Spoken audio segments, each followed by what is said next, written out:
Snow had not yet come, but the air carried the taste of it. Frost limned the rim of the well at the far end of the yard and turned each footprint to a brief white bruise before the sun erased it. Jon woke to the sound of the keep stirring, bucket handles clacking, the muted rasp of brooms, a stable boy yelping when a mule stamped sideways, and lay still a moment, letting the morning pry him from the last scraps of sleep. Ghost had slept across the door like a drift. When Jon shifted, the dire wolf lifted his pale head, eyes pink as the inside of a shell, nose working the scents seeping under the sill. "Quiet," Jon murmured, and Ghost's ears tipped forward. The wolf stood in a stretch that bowed his back and reached with his claws in the rushes, then shook himself. A soft thud of tail greeted Jon's hand. He dressed without calling a light. He knew the room's corners, crack in the plaster where someone had nailed a rack long before he had come to it, the wash basin with the chip that caught a knuckle if you were careless, the bow hanging above the chest with a string that would not hold for long. When he buckled his belt and slung his cloak, the wool's weight settled like an old habit across his shoulders. A knock came, soft but steady. 2 taps, a pause, 2 taps again. It was not the knock of a servant or a boy. Jon set his hand on the latch and opened. Lord Eddard Stark stood wrapped in a dark cloak that swallowed the early light. The fur's edge skimmed his jaw, and the gray that had set at his temples seemed to hold a shine the dawn could not reach. He had not tied his cloak against the chill. His breath ghosted. "Come," he said quietly, as if the walls had ears. "Bring the white one. The stables will have your horse ready." Jon's heart gave a jump like a colt in a muddy yard. He nodded and followed at once. Ghost flowed out at his heel, noiseless as a shadow. The corridor held the smell of old wood and the thin, mineral tang of the hot water that breathed up through Winterfell's bones. The torches had been doused, but gray seeped through arrow slits and laid long bars across the floor. From the great yard came the clang of a gate charm being lifted and the answer of iron. Winterfell never truly slept. It merely changed voices. They crossed the yard down the side that ran beneath the covered walk. Far across, Jon saw figures moving. Robb's height and sure step beside Theon's cocky angle. Bran hurrying with something cradled, Arya a dart of motion. A woman stood at a window with her hands on the stone, face turned inward. He did not need to see her to know her shape. He did not look long. Eddard did not look at all. His gaze flicked over the yard like a man marking wind and weather, then slid away. The castle pooled around them. At the stable door, the smell of animals gathered thick and warm and honest. A boy with hair like straw that had been tousled by bad weather saw them and dropped into a bow with a peep of surprise. "M'lord," he stammered.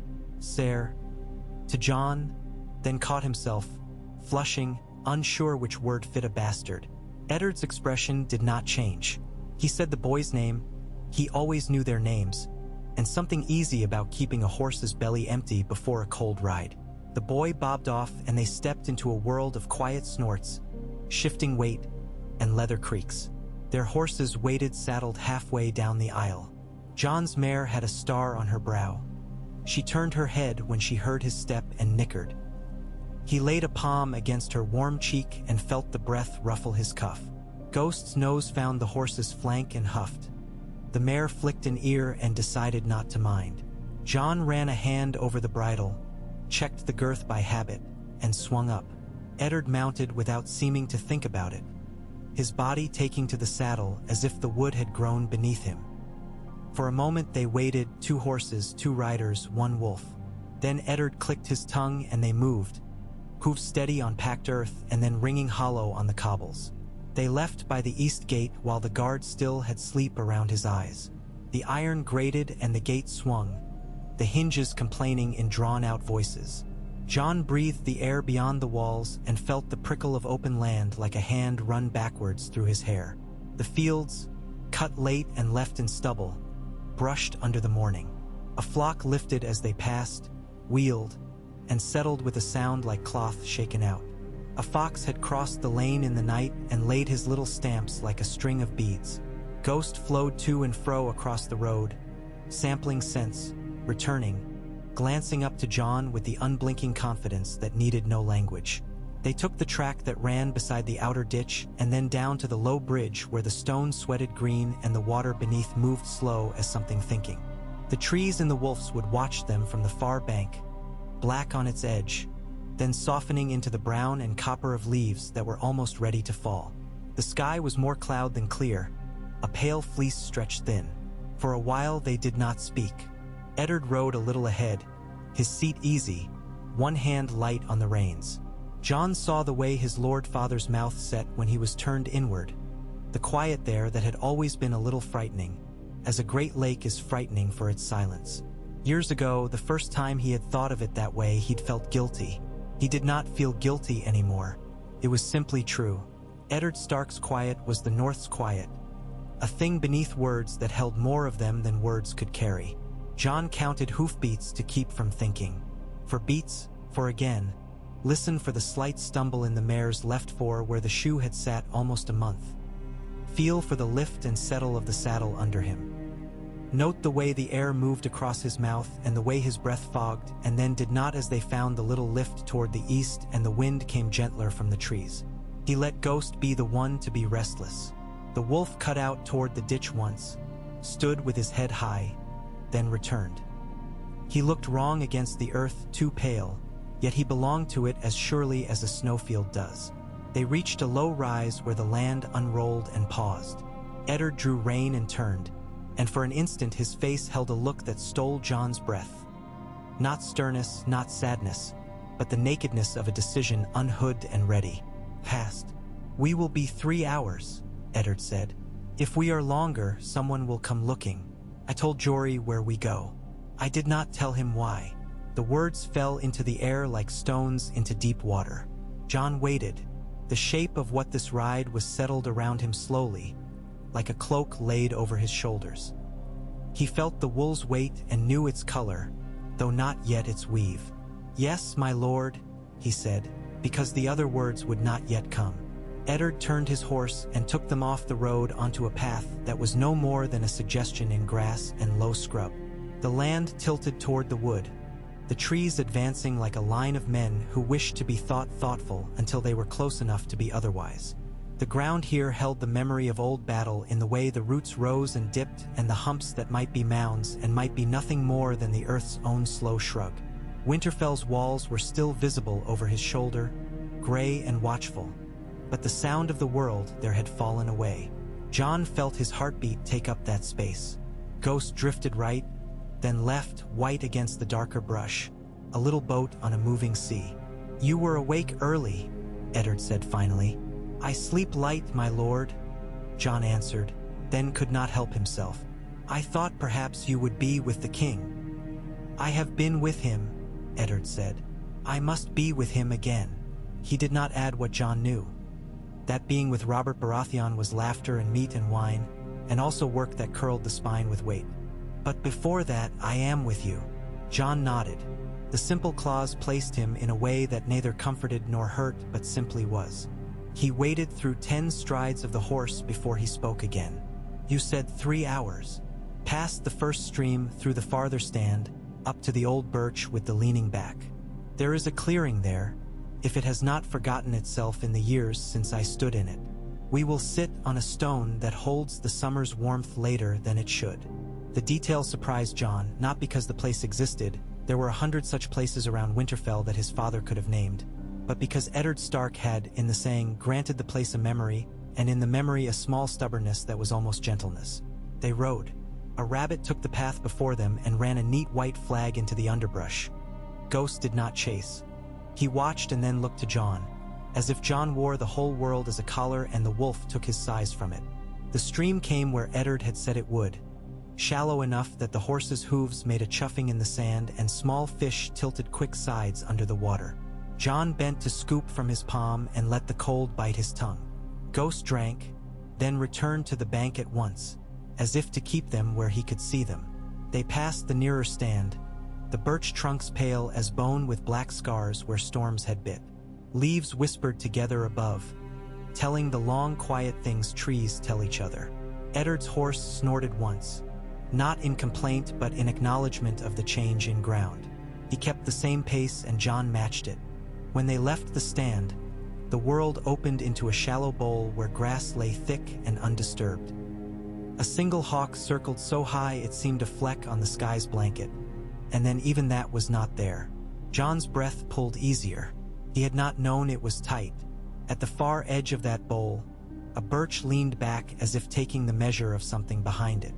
Its roots gripped a stone that stood proud of the ground, and yes, when Jon slid down and put his palm on it, there was a hoarded worm there that had no business in this air.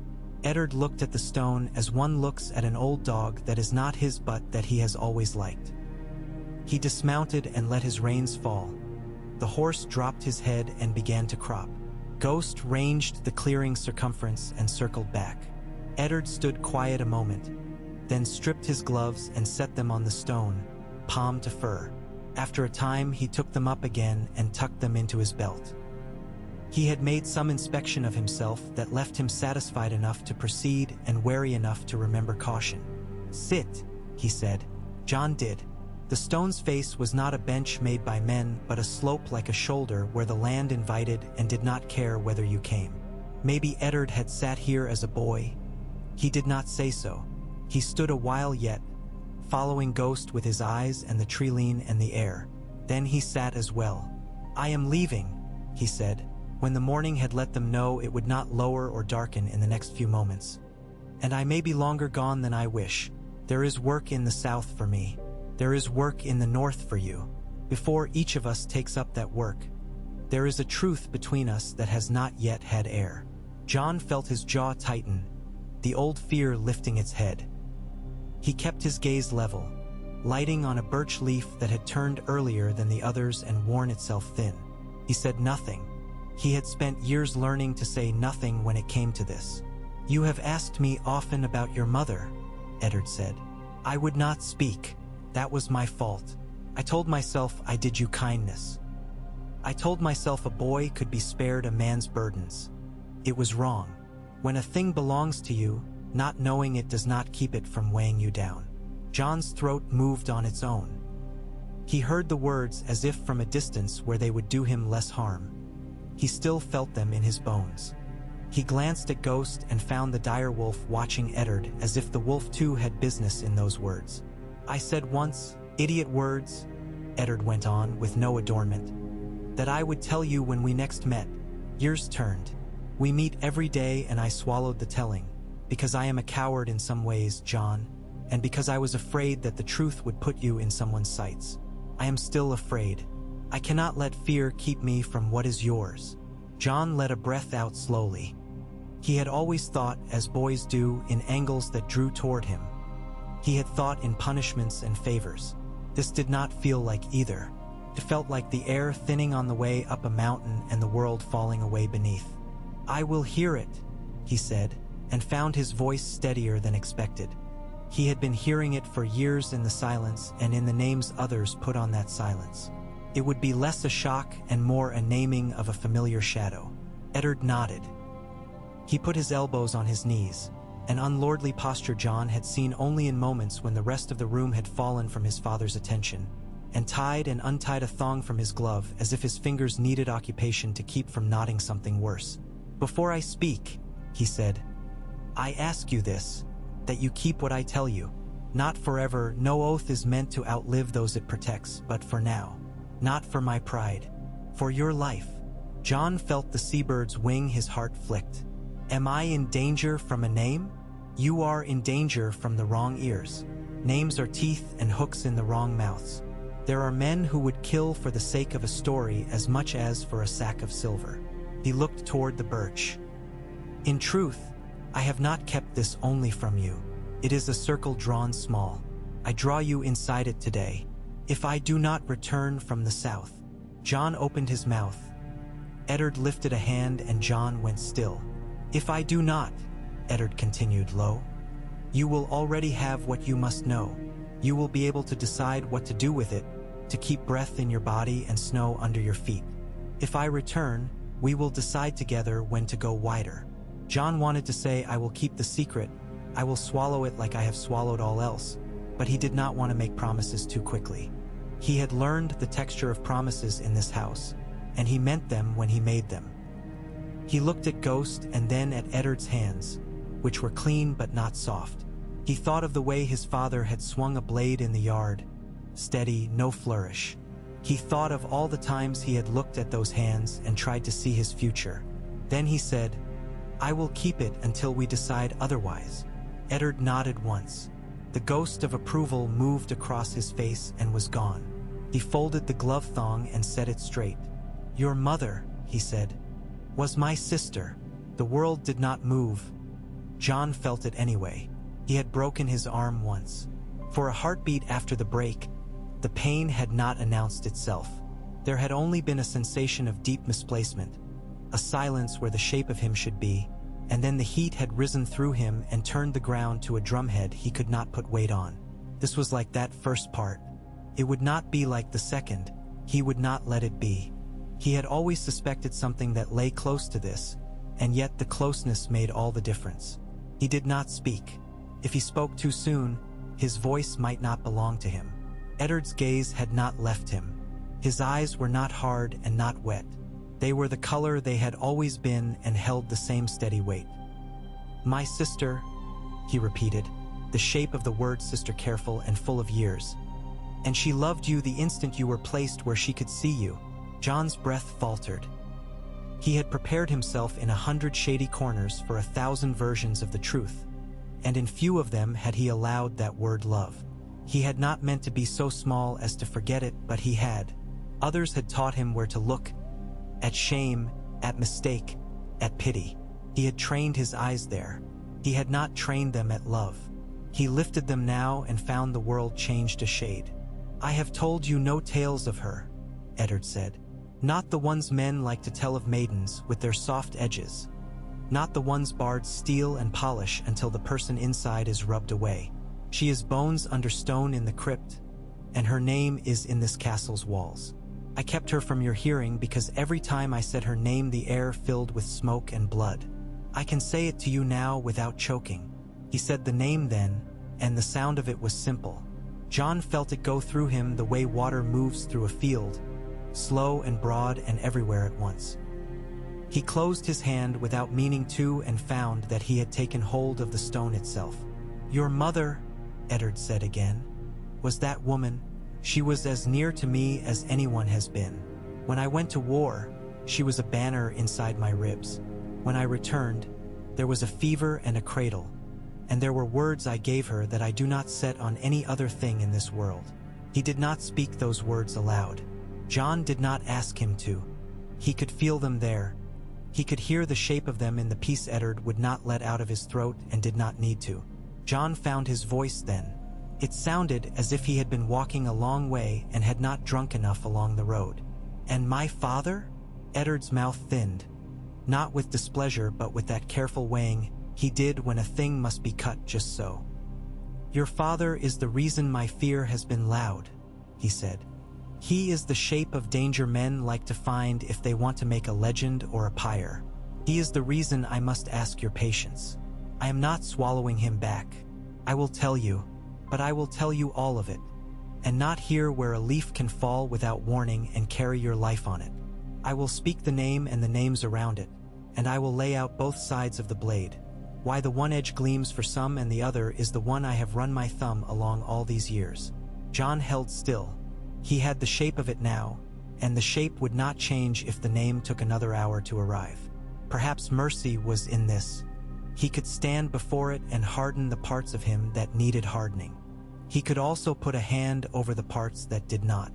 "So," he said, "now I know her. This much now." "This much now," Eddard agreed. He tipped his head back and closed his eyes briefly like a man who had been hauling a weight and found the first stone of a cairn to set it down upon.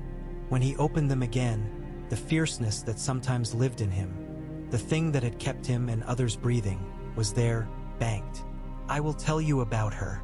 If we will not say the other name yet, we can say hers until the saying of it is a shelter, not a storm." He told Jon then, not in the measured way of a lord delivering a chronicle to a maester's quill, but with the unevenness of memory as it truly is, a flung rope of moments, some knotted tight, some wearing thin. He spoke of a girl who kept her hair bound when she rode and unbound when she listened. of a temper that had not been smoothed by courtesy because it had no wish to be, and how often that temper had landed on him and left no mark he resented. He spoke of how she took a sword once out of their father's reach and made a mess of its balance, and of the pride on her face when it clattered less with the third swing than with the first. He spoke of her voice, not its sound but the way it carried her mind. Direct, unsparing, unwilling to leap to judgment when judgment was what the hall wanted to eat. He spoke of the winter when she refused to come inside until the old hound with ice in his joints had been coaxed through the kitchen door. He spoke of the year the flowers been late and she had walked through the gods wood muttering small insults at the weather until the first bloom opened to the exact wrong person and she laughed and said the gods had their humor, and she would steal what offerings she could. Jon listened, and the listening hurt and healed together. The girl in Eddard's words was not a statue in the crypt with tears carved permanent and eyes turned inward. She was a person who had scuffed shoes and scratched hands and kept no patience for men who disguised their greed as honor. She was a person who would have loved a child placed near her, the way Eddard had said, and that love had nothing to do with pity. A heat came under Jon's breastbone at that thought. He did not know what to do with it except to let it warm him. He asked small questions when they came. What did she eat too much of and then complain about later? Did she sing? And if she did she mangle the tune or carry it like a bird? Eddard answered when he could. When he could not, he said so, and the not knowing was as honest as the telling. He spoke of their father's hard pride and their mother's iron patience, and of how his sister found both of these too narrow and too wide by turns. He spoke of the last ride from Winterfell that he had taken with her when they were young, and how they had stopped at a rise not unlike this one to look at the sky because nothing in it was theirs and so it felt like everything. Jon found himself smiling at some of it, quiet and quick as a bird's shadow moving across a field. He discovered the residue of anger when Eddard spoke of that temper turned against injustice, because it was easy to hear the echoes in halls Jon had walked. He kept the anger small and banked, like a cooking fire that you do not waste. A wind came through the clearing that smelt of leaf and wet earth. Ghost lifted his muzzle and drank the scent down. The birch leaves trembled. Eddard's hair shifted against his cheek. He did not brush it back. Jon, who had learned to read Eddard the way a man reads weather, understood that this was not absent-mindedness but the mark of the place he had gone inside himself to fetch something else. When I left to answer the banners, Eddard said quietly, she was already gone from this house. You know that much. You have heard 100 lies about why. I will take each lie and kill it before I give you the truth, because a lie sometimes lives after the truth kills it if you do not point to the corpse. Men will tell you your mother was foolish. She was not. Men will say she ran for the same reason they would have run. She did not. Men will say she wanted the song more than the world. She did not. She wanted what she had always wanted. To move through the world with her own hand on the latch, to keep those she loved safe when she could, and to be unashamed of the shape of her heart. Jon swallowed. The words did not bump awkwardly against his feelings. They fitted them. He had built his mother from blank spaces and whispers, and the building had never held. This one did not collapse at a touch. Your mother died young, Eddard said. He looked at his hands then and the stone and the birch like a man counting. That is the part all men know. They do not know how she died. They do not know what I promised her. Today I will tell you some of it. I will keep the rest until we are warmer and the doors around us are ones I can bar. But this you must hear. I did what I did after because it was the only way to keep you breathing. I did not do it to make a secret for its own sake. I did not do it to hurt you or her or myself. I did it because the world would have eaten you. Jon had lived long enough in Winterfell to know that the world liked to eat people for reasons that were smaller than the appetite. He had seen men punished and rewarded not according to merit, but according to how many eyes were on them at the feast. He had been born wearing a mark that moved on other people's faces when they looked at him. He did not have trouble imagining himself in the jaws of a story told by a lord and made brick-hard by wine and envy. He nodded, small and once.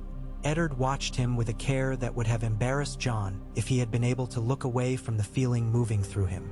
That care was not pity. It was the care of a man measuring a beam before setting it where the house must carry weight. "When you were born," Eddard said, "you were smaller than any of the others had been. Your first sound was loud as any I have heard. The next thing you did was look. You will be told you are your father's son, by those who know nothing, because the world likes to press likeness on boys until they cannot breathe for it. Hear me, you are also your mother's son. You carry her steadiness when it matters and her stubbornness when it will get you hurt if you do not use it properly. You carry her open eye.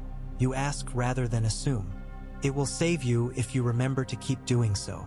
It took Jon a moment to find that his face had gone hot. He had learned to be careful about praise. It had a way of peeling to reveal a trap. This held no bait. It sat in him like food that would last the day's ride. He wondered briefly what it did to a man to hold such things for so long and never say them. He understood a little better why Eddard Stark's quiet was the shape it was. They sat a while saying nothing. Ghost nosed Jon's knee, then pushed his head under Jon's hand and stood waiting to be scratched along the jaw hinge. Jon obliged.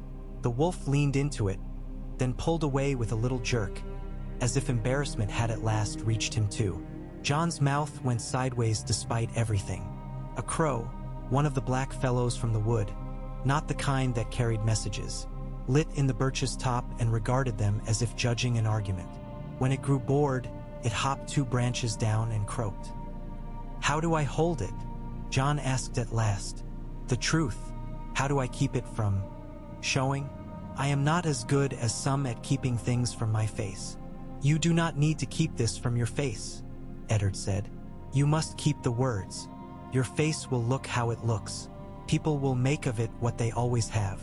If they guess, let them guess wrong. You have practice with that. But do not tell them. Not the king. Not his wife. Not his friend. Not a girl you wish to impress. Not your uncle unless I say so. Not even Rob or your sister if you think my wishes matter." "They matter," Jon said too fast. "He did not say because I will leave for the wall and I will not see you again for a long time and I do not want to feel like I left something undone between us. Even a boy knows that sounding like a boy in such a moment weakens the cloth you want to drape." Eddard did not smile. His eyes changed slightly, softening. "When we come to that stone in the Godswood, Jon, we will set this there and speak more. For now, I want you to have this one thing. Let it sit in you. The rest, your father and the larger name, will follow. I am asking you for an hour. Are you able to bear that?" "I can," Jon said, and found that he was telling the truth. The part of him that had been gnawing at this question for years had not been patient out of virtue. It had been patient because it did not believe fate had any other shape to offer it. He could hold this hour now as a man holds a rope while another climbs. Eddard stood. The wave of his cloak made a sound like distant paper. He looked toward the line of trees where the path bent back upon itself. Jon recognized the set of his father's spine then, the moment when thought became movement. He stood too. They did not mount immediately. Eddard went to his horse and set a hand on the animal's neck. The mare rolled an eye and swallowed. Jon took the reins loosely and let the leather hang over his fist. Ghost stood between them, head turning, tasting the air with his tongue. Jon's hand strayed to the wolf's shoulder and rested there, finding the thick fur warm as clothing and the muscle beneath like strung bow. When they were mounted again, Eddard did not turn back toward Winterfell. He took the narrow run that would swing them east and then north before bending down upon the King's Road in a place where fewer men rode. The 3 hours had been marked in his head along this path. Jon settled and let the mare pick her footings, trusting her sense more than his. The path grew trickier, giving them stones disguised by leaf fall and low branches that wanted to teach a man to keep his head down. Eddard ducked when he needed to. When he did not, branches kept respectful distance. Jon was less fortunate and earned a scratch across the top of his ear that bled a little and then crusted salt. He did not rub it. He had not needed to learn from a glance that the world marked you. He had been marked by birth. A scratch was honest. They found another stream, this one less sure of itself. It had lost track of its own course in the dry days and wandered, then cut back hard and made a miniature cliff of crumbly earth that the horses negotiated by dropping to their haunches. Ghost chose to leap and hit the opposite bank in a silent flash. When the mare's hoof slipped and she scrambled, Jon leaned forward and lifted with his thighs and hands, feeling the energy transmit as if they were a single frame. She found purchase and he breathed again. Eddard did not speak for a time. The ground and their attention demanded quiet. Jon felt his mind slow to match the careful placing of hooves. His thoughts thinned to the present. Branches, stones, water, the places where the ground had skin pulled taut over muscle. He swallowed the words that came uninvited. Lord, mother, sister, truth, and let them sit at the base of his tongue like a small, hard candy that he would not bite yet. At length the ground steadied and the trees opened. The path decided it wanted to be a road if only someone would pay it more attention. Eddard let the horses take a little more rein and they walked side by side, knees nearly touching. When I tell you the rest, Eddard said, and the words came carefully, as if he tested each with his teeth. You may hear the name and feel it blaze. You may be angry with me. I accept that. I have been angry with myself. Your uncle has been angry with me. If you are angry, it will not make it untrue. You will still be the boy I carried. You will still be the man I've seen turning under your skin. Jon turned his head. You think I will be angry because of who he is, or because you did not tell me sooner? Both. Each. Neither. Eddard let out a breath that fogged and drifted away. You are your own man, Jon. I do not know what in you will rise when I say it. I know only that when I do, it will set more than a candle alight. Jon imagined a candle flame. He imagined set against it the face of the king, the face of the queen, the faces of men who did not love either of those faces but loved what they could do when the faces looked elsewhere. He tried on fear. He tried on pride. He tried on grief. None fitted, not yet. He settled for attention, which had served him well. You do not respect me less, Jon said suddenly, surprising himself. He had meant to keep that question buried. Eddard's head snapped a fraction, quick and sharp, then eased. No, he said. The word carried no shadow. No, Jon, I respect you. I wish you had had different weights to lift. I wish I had told you sooner. But respect is not something I can swat across the room like a fly. It is not nervous. It has lived with us. Jon swallowed in a way he hoped did not show. He had not known he needed that. He knew it now. They came to a stand of oaks that had seen enough winters to have become complicated. Their crowns pushed against one another in grudges forgotten and remembered, and limbs crossed like arguments. Jon's mare put her head down to sneak under a low bough, and the thick hair of the bough caught and left a smear on his sleeve. Ghost vanished and appeared, sometimes on one side, sometimes the other, as if he moved through the tree itself.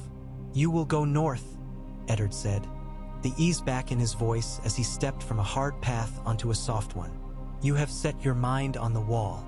You are too old to tug it loose by telling you to do otherwise. Your uncle will be there. He will want you because he loves you and because he can trust you to hold a line. The Watch will want you because a man who thinks before the blow lands is a good shield in a row of shields. The Watch will also want things from you that I would not have given you if the world were another shape. It will want to put out the fire in you and leave only smoke. Do not let it. Hold to what you are. Be dutiful, yes. Follow the rule, yes. But be yourself under it. Men freeze under those stones. I have no wish to hear that the freezing began in your chest long before the day your breath actually fogs no more. Jon looked ahead and saw a slice of sky between trunks that was bluer now, or perhaps it only looked so because the trees around it were blacker here. I do not know yet what will be asked, he said. I do not know if I have the iron. You have iron, Eddard said. You also have care. One without the other is a bad blade. Together they make something that will last. He shifted in the saddle, head cocking, listening to something Jon could not hear. Then he half smiled. My sister had both. She could be cruel in words, like any who mean to unsettle a room, and then she would see the face of the person she had cut and bind the wound with the exact same mouth. Do that. Do the second part as often as the first. I have tried, Jon said, thinking of Arya's small, fierce frown the day He taught her to put the point into wood and not her hand. Thinking of Bran's laugh when Ghost had discovered snow the first time and tasted it, confused at the way it melted. Thinking of the way Theon's jests could be divided between the ones that meant no harm and the ones that did. Of how Jon had learned to make it plain which he would accept. They rode on. The ground rose again, then leveled. A line of standing stones came into view off to their right, green-backed and leaning, as if the hills had grown knuckles. Someone had set them up long before men remembered why any longer. Birds perched on them in a row like notes on a staff. Eddard glanced that way and then away, the look not quite a flinch, more a man stepping around a sleeping dog. "Do not speak the name in your head too often," he said, without prefacing it. "When I tell you, your mind will want to roll it like a marble in your teeth. Leave it still inside you. Names have a way of changing the shape of the face that carries them, even when no word has been said aloud. Learn it. Do not let it ride you." Jon nodded slowly. He could feel the place where such a name would sit, heavy as a coin stitched into a hymn. He could feel the temptation to touch it with his fingers as if to prove it was still there. He would need to learn not to touch it.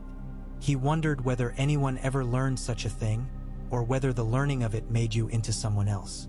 The sun nudged higher and the day warmed by a hair. They crossed a space where heath took over and the scent changed, sharper, almost sweet. A bee blundered by. Ghost snapped at it, offended by its boldness, and sneezed when he caught nothing but air. Jon's laugh came easier than he would have imagined 3 hours ago. He let it go and did not scold himself for it. They met no one. That was either luck or Jory's good sense in having men steer traffic for a time away from this path. Eddard had said he had told Jory where they would be. Jon imagined the steward's face, the tightness at the corners of his mouth that he took for worry and affection both. He would not be far, Jon thought. He would be at a place where he could reach his lord in a hurry without being seen to lurk. That thought comforted and pricked at once. It was the shape of this house's love. Protective, vigilant, often quiet, sometimes sharp when it needed to be. They came to the piece of land where the path ran parallel to the old wall of a field long gone over, stones tumbled and mossed. Eddard slowed and then, without words, turned the horses down through the gap someone had made by dragging aside 2 larger stones. Ghost passed first, padding soft. They angled across the slope to a low hollow set about with alders. Water lay in the hollow and gathered the sky. It was a place to drink and to listen. Eddard slid down and let his horse go. The animal drank, then lifted his head and stared at his own reflection with mild suspicion. Eddard walked to the water's edge, then away, a man testing a thought's length beneath his feet. Jon followed at a little distance and let the place put itself on his skin. He took off his glove and dipped his hand and shook the water free. It snapped cold and real. Ghost stood with his front feet in the shallows, tail held half up, and watched the ripples break around his ankles as if each were an animal to be catalogued. "When we return," Eddard said finally, without turning, "I will go into the godswood and I will light a candle in my mind and set it before her stone. That is my way, not a Septon's, not a king's. I say that to tell you this. The North keeps its own counsel and it keeps its dead. We do not speak all things to all men. That is not secrecy, though it looks like it. It is conservation. We keep the heat where it is needed. We do not scatter it where it will warm only the air above the heads of men, who will be cold again by nightfall and no better for it." Jon turned that in his head and felt the way the words fit into the way he had already been living. "So you will tell me the name where the branches are red." Eddard's smile this time was direct and unguarded and brief. "Yes," he said, "there." He moved then, swift and quiet as if a band inside him had loosened. He took hold of Jon's shoulder and turned him, steady but not rough, and put a finger under his chin as if Jon were smaller than he was and lifted his gaze to meet his own. Jon did not flinch. The eyes before him held that same calm he had seen the day his father had taken a man's head in the yard and made the boy watch not from cruelty but from the knowledge that a boy must see what the world asks if he is to live in it honestly. "I love you," Eddard said. "No san de roul, no crous chautid." A leaf let go and spun. then landed on the water and began to move toward the far bank's shade. I have not said it enough. You were never the thing they made you into with their looks. You are mine. You are your own. You were hers. Let that be a shield when something reaches toward you with dirty hands. Jon's throat closed. He jerked a nod because words would not obey him. Ghost bumped his hip as if to say move, and Jon laughed on a short, useless breath because the timing was absurd and exactly right. He reached for Eddard's forearm and held it, feeling bone and tendon, the strength there, the familiarity of it under new light. They watered the horses and let them stand. Eddard paced the hollow once while Jon sat on a flattish rock and watched a beetle declare ashore with his busy legs. The shadows swung a finger width and then another. The morning had not been long, and yet Jon's sense of it had stretched, as leather does when pulled slow.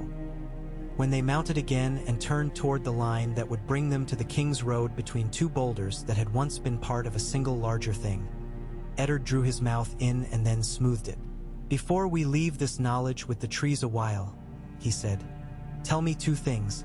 Will you keep it? And will you forgive me for keeping it so long? Jon did not have to reach for an answer. Yes, he said to the first, and felt the line tie itself in his chest. And I am not ready to say to the second, but I can tell you that I will not let that question stand between us while you ride south.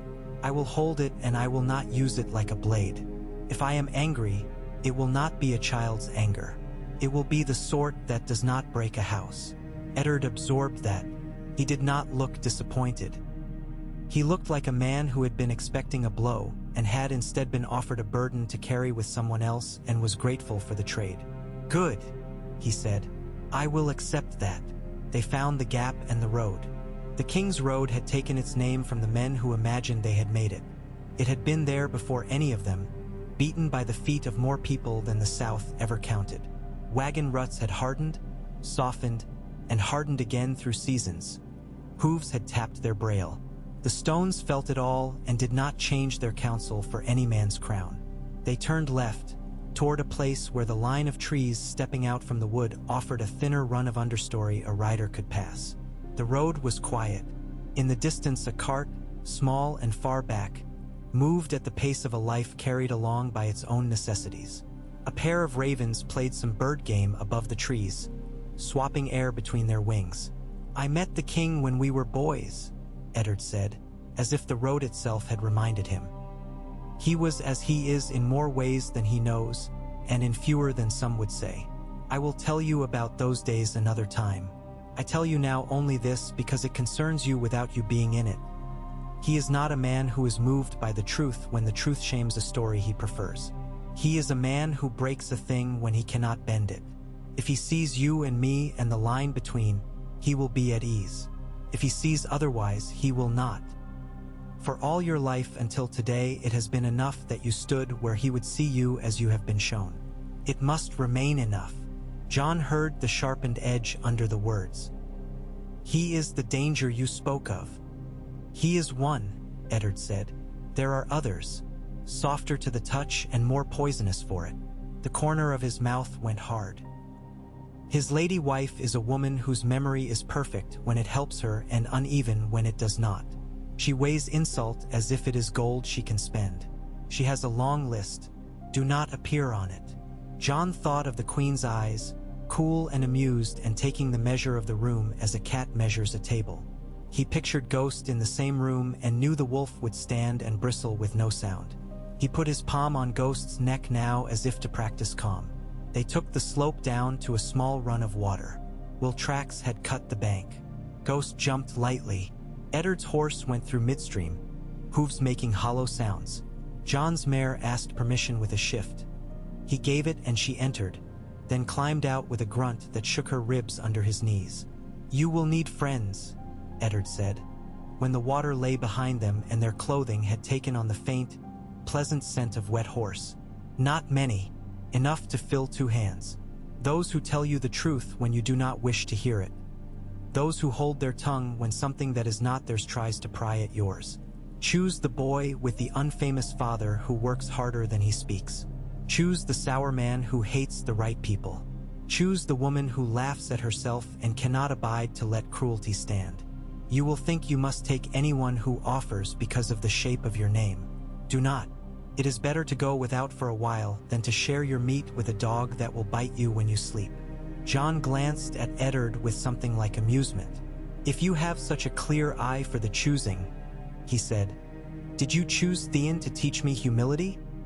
Eddard's breath came out in what might have been a laugh if he had let it go a little farther. Theon chooses himself, he said dryly. Your lesson there is of another kind. It is how to stand near a man who is always talking about the thing he thinks he is without letting him steal your own voice when you are tired. He is a mirror men hold for themselves. Learn not to look too long.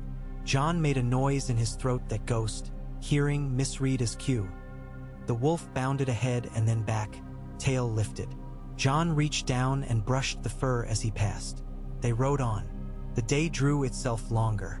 The trees along the road had begun to turn at their edges, and now and then a leaf would spiral down and catch the light like dull coin. Here and there a mushroom pushed up near the road's ditch where the damp gathered. Their domes were like small tents lit faintly from within. A squirrel stuttered across the road, froze, then dashed on as if the dash had been its plan all along and the pause a lie. Eddard pointed once, and Jon followed the line of his hand to see the ruin of a small cairn the builders of the road had not rebuilt. If a stone always slides, let it lie where it wishes, Eddard said. Some work leads to no good end. Jon thought of stubbornness again. He thought of what to pick up and what to leave. He felt the truth he had been given earlier settle deeper into him. Not a bird perched ready to lift, but a stone in the right place. A foundation. They came at last to the turn that would take them back by a shorter run. Eddard slowed, then drew in to let Ghost pass and take the lead. The wolf's gait shortened a hair, as if to let them stay just behind. Jon watched the white spine move. We will be missed soon, Eddard said, not with worry. This was the first hour. The second will be shorter for the telling being longer. He glanced sidelong at Jon. You have held it, I see. Jon nodded. He felt a weariness, but it was clean. The sort that comes after you have made up a bed for a friend and set bread out and know that when they arrive they will be cared for.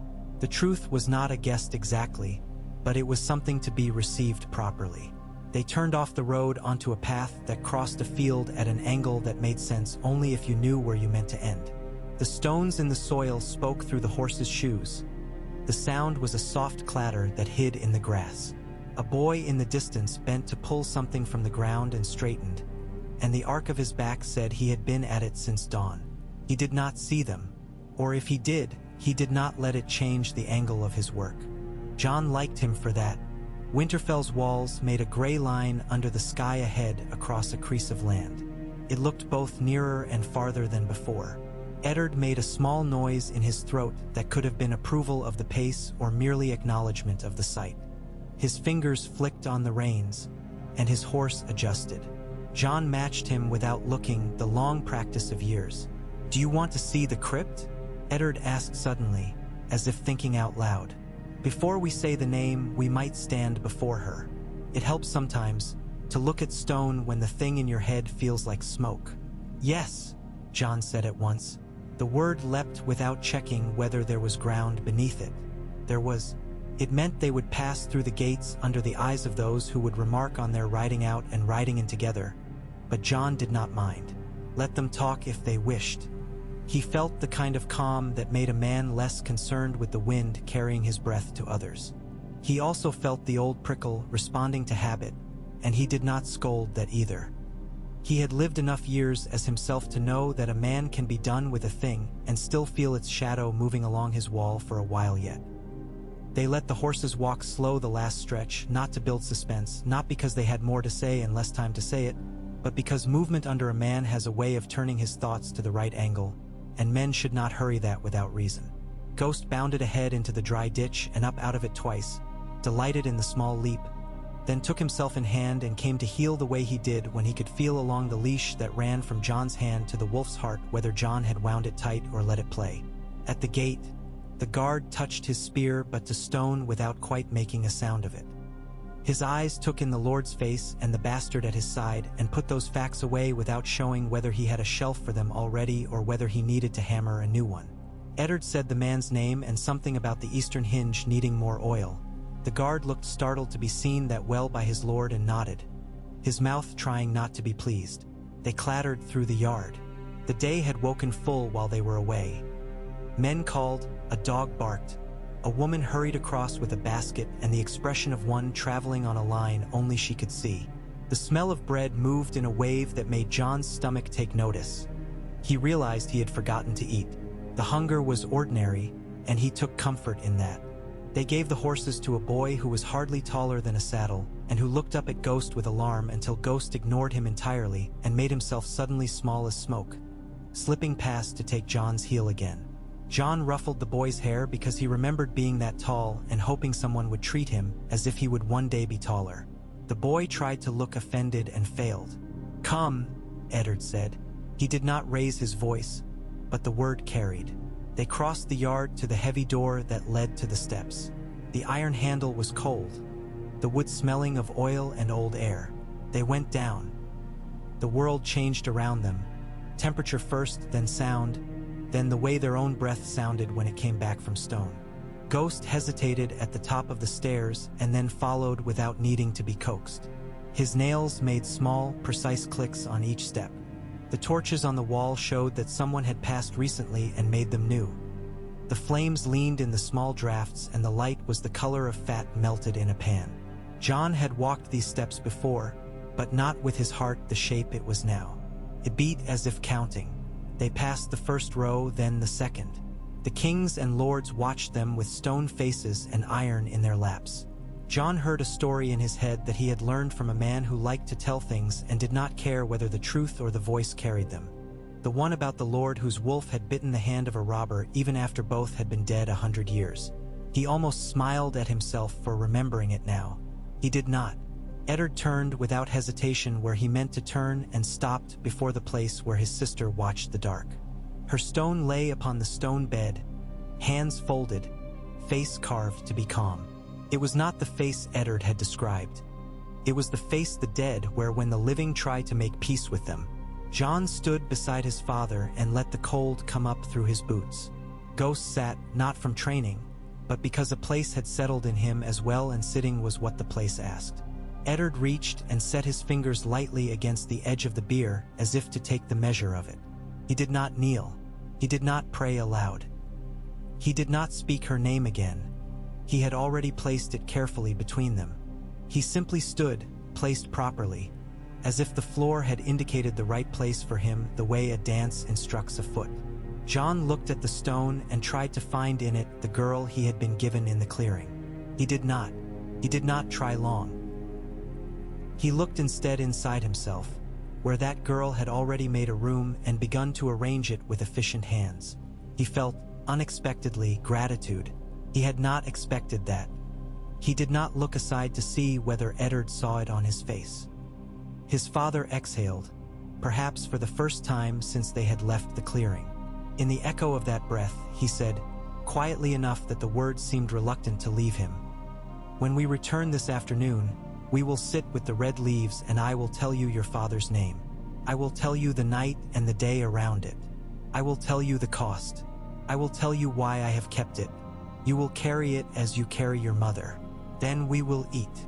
Jon's mouth lifted at the last word, because it was so ordinary and so necessary. "Yes," he said. Footsteps sounded behind them, the sound of a man who knows these steps and walks them with respect, not reverence. Jory Castle came into the torchlight, his face a careful mask of concern that did not force itself. He looked at his lord with a question that did not require words. "We will come," Eddard said. "Tell Robb to keep the men near the yard.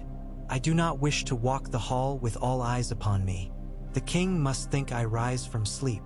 Jory nodded. He did not look at Jon the way some did when they found him with the lord of the castle in a place where sun stood. He said, "You have time if you take it now," and faded back, leaving the smell of leather and tallow. Eddard stood a moment more beside the stone.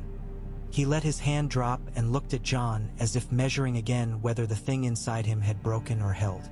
Jon looked back and allowed himself to be measured without protest. "Come," Eddard said once more, the third time that morning, and the word had done different work each time. They went up together, man, boy, and wolf. The cold loosened its hold on their bones with each step. The day above would be brighter now. It would smell of bread and horse and iron warmed by human hands. It would be full of eyes. It would be the day in which Jon had learned his mother's name as something that was not a secret he was denied but a truth that had been set in his keeping. He felt it fit in his chest, not a weight, not a wingspan, but a shape that would be built upon. At the stair's mouth the light took them, and the weight of Winterfell's lived life laid itself on their shoulders again without asking permission and without malice. They stepped through it. Ghost shook himself, scattering drops of dark and light. Eddard lifted his face to the sky in a brief motion that looked like a man checking he was where he thought he was. He looked at Jon. "This afternoon," he said. "This afternoon," Jon returned, steady. They crossed the yard back toward the day's work. The 3 hours had begun in earnest. The keep swallowed them as a whale swallows froth, without notice, without change in its pulse. Men peeled off from their lord like burrs letting go of a coat, and the day's rhythm found them. Jon felt the turn of it. He had walked through Winterfell 1,000 times, yet each circuit changed when his mind changed. The yard weighed him differently, the walls watched from another angle, and the spaces between things thrummed like strings tuned anew. Robb came at him at a tilt, the way he did when he had news or mischief. He lifted his hand in greeting and stopped his own forward slide neatly at arm's length. "Hullen says the king wants to see the stables," Robb said, his eyes bright. "If he can be pried from the kitchens. Come see Oxgart's foal. She's filled out." "I'll come," Jon said. He wanted a plain thing to put his hands on. He wanted to look at a young animal who knew nothing of crowns or names, whose only concerns were grass, warmth, and the pleasures of moving all 4 legs in a way that surprised even itself. "And you'll come to the yard after," Ser Rodrik called from where he stood with 2 boys and a stick he was using to chivvy their hands into the right place on a sword hilt. His mustaches quivered when he frowned. They quivered now in something like hope. "If you mean to take the black, you don't need to forget how to hold a blade before you get there." Jon nodded without complaint. The old knight's blunt way had always felt honest. It placed a shape around a thing and let a boy step into it if he could. "I'll be there. Your lord father told me you would," Ser Rodrik said, and Jon couldn't tell whether there was approval packed into the words or only the weight of information being passed properly along. He lifted the stick and the boys flinched together, huddling into one miserable unit. "Apart," he snapped, and Jon smiled without meaning to because instructions sounded the same in any yard, whether it was for swords, horses, or how to sweep a passage in a way that left no streaks. They cut across the yard. Robb's stride turned into an easy jog when someone called his name and turned back again when the call belonged to someone else. Ghost trailed, not heel close, his own mind on the lattice of smells sketched in the air. When they passed a knot of Lannister men, all bright as spilled coin in their striped and gilded work, Ghost lifted his nose and made the smallest sound deep in his throat, a hum like a harp string plucked without permission. Jon's hand slid briefly across the wolf's neck in reply, the same gesture he'd used since Ghost could fit under his palm, and Ghost quieted, not because he was commanded, but because he had been reminded what world his body moved in. "I had him at heel when the king's son tried to pet him," Robb said out of the corner of his mouth, not looking at Jon, not looking toward where the king's son was. "I did not think a prince's blood would wash out of the fur easily." Jon snorted. "He'd spit it out," he said. "He only keeps what he wants." "Like his master," Robb said, and bumped Jon's shoulder with his own. It was an old exchange. They wore it easily. Neither of them said Theon's name. Neither had to. Theon's voice came anyway, as if thinking of him were enough to call him up. "Robb!" he cried from atop a mounting block where he lounged like a prince thrown up by a sea that had no use for princes. "Have you heard? The queen's little lion pisses perfume. I think he'd sent his arrows if he could." Robb gestured rudely with his chin upward. Come down or go to. Theon laughed at the gesture like it was a jest and not a reply, then hopped off the block and fell into step, swaggering even when standing still. Bastard, he said to Jon, grinning as if the word were a friendly clap. Your wolf looked at the gold cloaks and thought they were chickens. He's not wrong. They aren't gold cloaks, Jon said mildly, because Theon liked being corrected if he could turn the correction into another jest. Those are the Queen's own. The City Watch wears the gold. Oh, hear him, Theon said cheerfully. Knows the South better than the South. Will you lecture me on the faith next? The 7 have 6 and 1 parts, I'm told. I only ever meet 2 of them. Wine and women. Try truth and shame, Robb said, and Theon clutched at his chest as if wounded and then forgot to be wounded when he saw a girl passing and decided to aim a smile instead. It was like watching a boy throw rocks at a flock. One might hit by accident and he would claim skill. The stableyard's air felt like a cloak pulled around Jon's shoulders and a hand against his cheek, both at once. The breath of animals warmed it, and the sweet dry smell of straw and the acrid tang of hoof parings. Iron sang a note now and then when a shoe was shaped. Hullen looked up from the near stall with his calm, sun-cracked eyes. He nodded to Robb and then to Jon, his nod to Jon only slightly smaller, not because of rank but because Hullen's body measured all things carefully. Not too many at once, he said, and a boy with hair sticking up in the back like a frightened hedgehog took the hint and slid out under a rope. Oxgart's foal was not so much a foal anymore, her legs less ridiculous. Under her and her barrel promising. She nosed Robb's cloak as if it might be a patch of salt, then waffled and stretched her neck toward Jon. He put his palm where she offered it and let her breathe him, ticklish and wet. She'll be big, Hullen said, ghost pride in his voice, the way men who work with animals speak as if they had a hand in the making. If she learns where the ends of her legs are, she'll move like she means it. She already does, Robb said. He stroked the blaze down the foal's face and the animal tipped her head as if preening. Look at her, a queen. Best not say that too loud, Theon said, and jerked his head toward the other stables where the king's mounts stood flanked by men who wore their livery like it was a narrow garment that pinched their shoulders. The one we have will sniff it on the air and want the compliment for herself. A horse shifted and stamped. There was a snort that sounded like a man being told he would not get his way. It belonged to a stallion the king favored, a big, dark beast with a betraying white sock that made him look like he had a flaw he would beat into submission. Jon glanced and then looked away.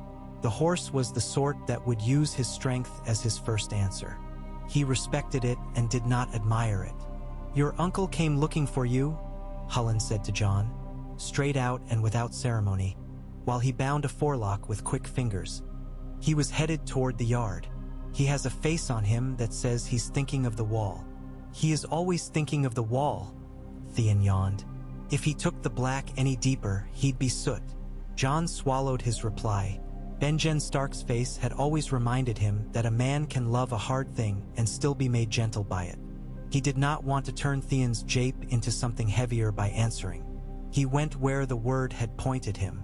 The yard received him with the clang of steel against steel and an inexpert grunt and Ser Roderick's gruff exhortations. Benjen stood near the armory door, his cloak thrown back, eyes following about and not entirely seeing it. Jon moved into his line of sight and his uncle's unfocused gaze sharpened at once.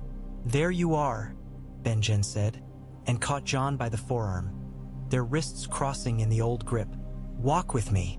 They walked the edge of the yard where the ground packed itself firmer through years of being underfoot. Men made space without quite seeming to. Ghost paced along and kept his head halfway up, alert but not tense. Benjen glanced down at him with a smile that barely touched his mouth. You chose well, he said. He chose you, Jon corrected, and Benjen inclined his head in concession. Then you did a thing that will continue to make men nervous and continue to keep you breathing. Both are useful. Jon didn't pretend to misunderstand. He waited without fidgeting, and his patience was rewarded. Benjen had learned to say the heavy thing without wrapping it in a cloak of 5 other things, and he did so now. If you mean to ride north, you will do it because it is the work that suits the mettle of you, not to flee something behind. He angled a look not sharp Benjen's sharp could cut, but clean. You understand the difference? Yes, Jon said. He took care with the word. Sometimes boys equated understanding with having heard a thing before. Jon liked the truth of feeling a thought set into him and become his. This was such a thought. I do not go because Lady Stark does not want me in the hall. If I go, it is because a line of men stands on that wall and I feel myself among them. Benjen nodded once. Good, he said, and pulled a face as if the word tasted bitter only because of memory, not because of Jon's mouth. Some boys run toward punishment like it is their only friend because it looks like attention. The Watch does not have patience for that. Or rather, it has all the patience in the world and none spare. It will wear a man smooth or break him. It will not notice which. Jon took that in and stored it where he had put his father's words. Will you be here long? He asked, because he was still a boy and could not keep the next hours from reaching both hands into his chest. Benjen's mouth made a shape that was not a smile and was not sorrow either. Long enough to drink 2 cups with you, he said. Long enough to look at you until I can hold the picture in my head when the wind is like knives. After that, I go where my feet belong. He turned his head a fraction, toward the far corner of the yard where a man had fallen on his backside and began to swear and then remembered where he was and fixed his tongue. Come find me later, when the hall has sung itself hoarse. We will speak. You are owed that by me as much as by any god. I will, Jon said, and meant the will as more than an appointment. He meant it as a rope tied off on a cleat before a sea with a mind. He watched Benjen go, the set of his shoulders the shape of dark birds on gray snow, and then he went to the ring. Ser Roderick's stick found him before he could settle into watching. If you stand there, you stand with a blade in your hand, the old knight said, or you move along. I will not have bodies cluttering the ground like unstacked chairs. Jon took up a practice sword. The wood had the familiar chew marks and dents and a few places where old sweat had worked into it the way a man's use works into anything he holds often. He faced Robb across the ring and they grinned without showing teeth. They had played this game since they could hold anything heavier than a spoon. Ghost lay down on the edge, head on his paws, and followed the practice with his eyes. They moved. It was the kind of bout Jon liked. Not for the watching of men, but for the watching of each other. Robb had the reach. Jon had the patience. Robb loved the momentum of an exchange that let him decide its end. Jon loved the moment in its middle when both ends were still possible. Ser Roderick called out corrections like a man throwing stones to keep boys in a narrow stream. They hopped, they grunted, they took the sting and shook it out. Theon laughed aloud when Jon slipped and used the slip to come in under Robb's guard and tap his ribs. Robb dropped his blade and tussled with him in good temper that stopped short at the edge of too rough. They came up sweating in the cold air and breath-fogged, and Ghost sneezed when Robb's hand found the top of his head and came away with white hairs. Enough, Ser Roderick said at last. Go bleed your shoulders in the bath, and then remember you have hands when you put food in your mouth. I'll not have my lord's sons and... He stopped, glanced at Jon, and chose. And the boy he raised, he finished, dribbling gravy like drunken milksops. Jon grinned despite himself. It was not nothing, the care a man like Ser Roderick took when he spoke. It warmed him deeper than the work had. He went to the baths and let heat soak into him like good advice. The water breathed steam and carried the smell of stone warmed for years. Voices drifted, and he let them pass and did not grab them as they went. He dressed and ate a clean piece of cheese with bread by the kitchen door, Ghost watching with polite interest until Jon tore a clean mouthful and offered it. The wolf took it and made no crumbs. Jon felt the world's small normalcy set itself back around him like plates on a shelf. He had never loved the ordinary as much as he did that hour. He fetched his cloak and went where he had been told to go and where he would have gone whether told or not. The gods would closed around him as a mouth closes around a song. There was the smell of wet red leaves and the feel of old trunks where scars had hidden under new growth, and the pool took the sky with the same unruffled acceptance it had offered 1,000 days. The carved face in the heart tree watched them both without impatience. Its eyes were not cruel. They were not kind. They were only old, which was a different kind of knowing. Eddard Stark sat on the roots like a man who had already asked for what he needed from the place and been told he could have it. He looked up when Jon came, and his mouth eased as if relieved that the shape he had seen coming through the leaves was the one he had wanted. He gestured to the stone at his right. Jon sat. Ghost stood a little off, then lay down with his nose on his paws, angled so that he could look both at them and at the shadows under the hedge. The Godswood's sound changed, as sounds do when a third thing enters. It was not louder or quieter. It simply shifted its weight. Eddard did not rush. He had spoken a piece in the morning and had lived with what it had done to the air between them. Now he would speak the larger piece. He slid his hand over the bark and left no mark. "When my sister died," he said, in a voice stripped to oak and iron, "she died far from home. There were men in white around her, and there was blood. She asked me for a thing and I gave it. I will not ravage the moment by telling you the words I said over her. They are mine and hers, and I have not spent them even on the people I would most wish to spend them on. But I will tell you what lay under them. It was this: I would keep you. I would keep you from the men who would make a trophy of you, from those who would make a banner of you, from those who would say your life was useful only as an example. I would keep you from a king who would not care whether the truth was love or rape so long as it gave his hate a mouth." The leaves stirred and laid shadows on his face and moved on. Jon did not move. He could feel how his father had stripped his voice to a heartwood that held no splinters and no moss. He put his hands flat on his knees to keep them from closing into fists on their own. "The men in white were Kingsguard," Eddard said, and the word made the air colder. "They were men sworn to stand where their king stood and to die where he died. They stood instead for a prince in a place that had no king left alive in it, because the prince's breath still turned the air around him, and they held that oath higher than any other. I fought them. I did not want to. I would have given anything to walk away and say to the world, 'Let it be. Howland Reed fought with me. He is the reason I got out with my skin. He is the reason you have yours.'" Jon had heard all the stolen stories boys told when they thought no one listened. The one with the morning blade and the great towers and the river of blue flowers. He had never known how the threads actually crossed. He had tied them his own way, hearing the knots placed where they belonged, the hands that tied them named, made the old images lift in his mind and turn. He saw white cloaks in sunlight. He saw a man with a long sword he loved more than men. He saw a lordling with dark hair bending over a bed that smelled like blood. He saw his father younger, not kinder, not harder, just younger, face set, purpose clean in him like a straight run of water. "He asked you." Jon said it quietly, and did not know whether he meant the prince or the gods. Eddard looked at him and shook his head with that same stripped-down honesty. "I asked myself," he said. "I knew whose blood made you. I knew what would be done with you if the wrong ears learned it. Not the wrong mouths. I could have cut tongues if I needed to. The wrong ears." His eyes went to the heart tree's face and found nothing there he had not already found 100 times. "It would not matter if the truth were what I believed it was.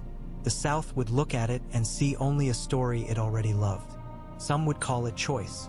Some would call it crime. They would agree only that you must be used to balance the ledger. I would not have it." Jon listened with his whole body, not wanting to push the thought forward by naming it before it properly stood on its legs. Eddard spared him the labor. "Your father," he said, and the leaves hissed as if to hide the sound and failed, "was Prince Rhaegar Targaryen." The name landed the way a hawk lands, a shadow crossing the ground before there is weight where it falls. Jon felt the shadow first, the sweep of associations boys carry in their bones when they grow up in halls where tales feed men in winter. Rhaegar. The prince who won and lost a tourney with more at stake than the taking of a wreath. The man whose music made men stop talking. The man whose choices put a whole realm to the sword. Rhaegar. A villain in the king's mouth. A thief in old knights' mouths. A lost thing in singers' mouths. Rhaegar. The person, not the tale, in his lord father's mouth. Jon put his hand flat again. It had moved. He had not told it to move. He felt the grain of the stone under his palm and made himself feel each ridge like reading, until the world slowed to be the size he could carry. He breathed. He did not look away. He said, because there were boys' questions clawing to be asked, and he would not let them run over all the rest. And my mother loved him. She loved him, Eddard said, and offered the words without polishing them, as if handing John the bowl as it was even if it had chips along its rim. She did not love him as the South headlines its tales. She did not swoon, and she was not stolen like seed corn carried off by raiders. She walked into her choice with her eyes upon it. It does not matter what the world will insist upon. Some need her to have been taken to be angry.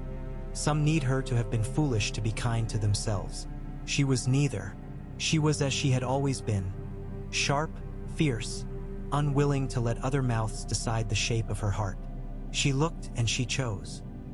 John stared at the face in the tree and tried to imagine his mother at the same time because it felt necessary that those images live beside each other. The red carved lips, the woman Eddard had given him back in the clearing, and then this new piece, the man whose name would always carry heat. He knew songs about men like Rhaegar. He had spat into his palate and turned away from most of them, because they smelt of wine and the self-love of the singer. He did not have a song for this. He did not want one. Then why? He stopped. The question was a knot with too many strands. He took the one he could hold. Why do men call it abduction? Because Robert Baratheon needed to feel that the thing he wanted had not turned from him willingly, Eddard said. Because it made better story for the small folk when the blood started to run. Because it made a cleaner banner for houses that had more than one reason to take up arms and wish to look pure in their own seeing. Because men think a woman's choice is an insult to their manhood even when it is not about them at all.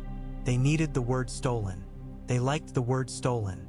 They said it until it felt like truth on their tongues. The world is held together by such lies and by those who profit from them. And she died, John said. He heard the plaintive note and did not chop it out of his voice. It belonged. He was allowed to be a boy in this one sentence, even while he stood like a man in all the others. She died, Eddard said. He closed his eyes and opened them. And she made me swear, not because she feared for herself any longer, not because she wanted to hurt the men who had hurt hers, but because she knew exactly what faces would be set against you if you were born with the wrong name. She asked me to keep you from the swords I could not count. I agreed, and then I spent the years since learning all the reasons why I had to. The heart tree breathed a sweet rot smell that John had always liked.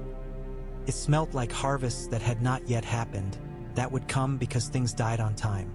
He wanted to ask the question that would open the wound wider and see whether he could bear the sight. He lifted his head and asked it. The king. Eddard's mouth went flat. The king, he said. If Robert knew, he would put you under the weight of his grief and his pride and call it justice. He would see only dragon's seed and make himself noble by being merciless. I know this. He has shown me all the edges of his love.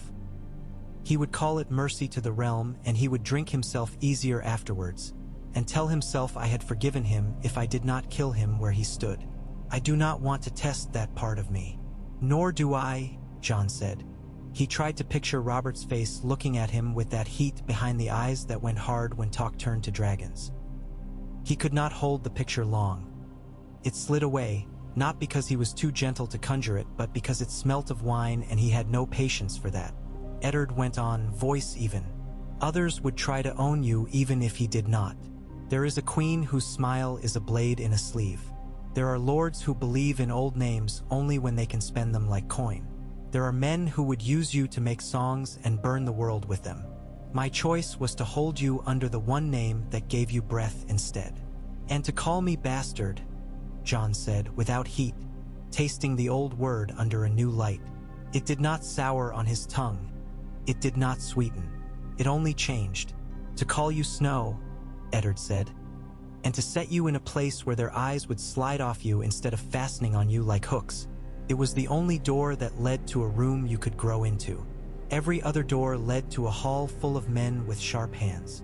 John thought of all the rooms where he had stood because there had been no other place for his feet. He thought of the looks he had learned to see and not see. He thought of the way people used your name to put you in the right corner of themselves and then did not need to look again. He let the pattern reveal itself without flinching from the parts of it that hurt because he allowed that levels of hurt could coexist. I understand, he said. Eddard's chuckle was the smallest sound. You do, he said. It is one of the truest things about you. I did not trust that you would at this age. I am glad my doubt is proved a fool. Jon almost smiled.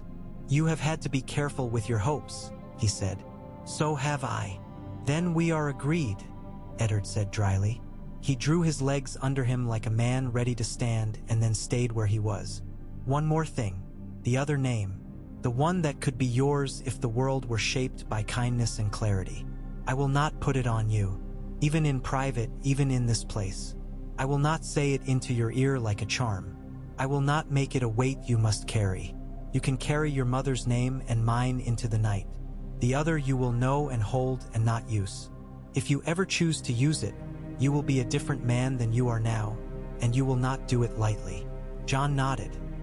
He had not realized until Eddard spoke it how much he feared the sound of that name on his own tongue, the way it would warp him before he meant it to. He had thought, like a boy, that knowing and claiming were the same thing. He knew now that knowledge sits. Claiming stands up and walks out the door with a sword belted on. So I am, he said, not asking but laying the thought between them to see whether it lay flat. Your son by raising, her son by blood, and his by blood as well. And I am Jon Snow.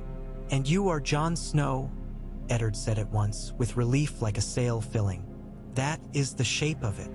They sat until the nerves that had sung themselves thin found rest. The pool made its small, constant sounds. Ghost lifted his head once and showed his teeth to some scent that did not cross the human sense and then settled again when it passed. A squirrel flung itself from one branch to the next as if the space between were a dare it had to win to keep its name. I met him once, Jon said slowly, in the way a man examine. As a tooth he knows is sound but that he has not touched with his tongue often.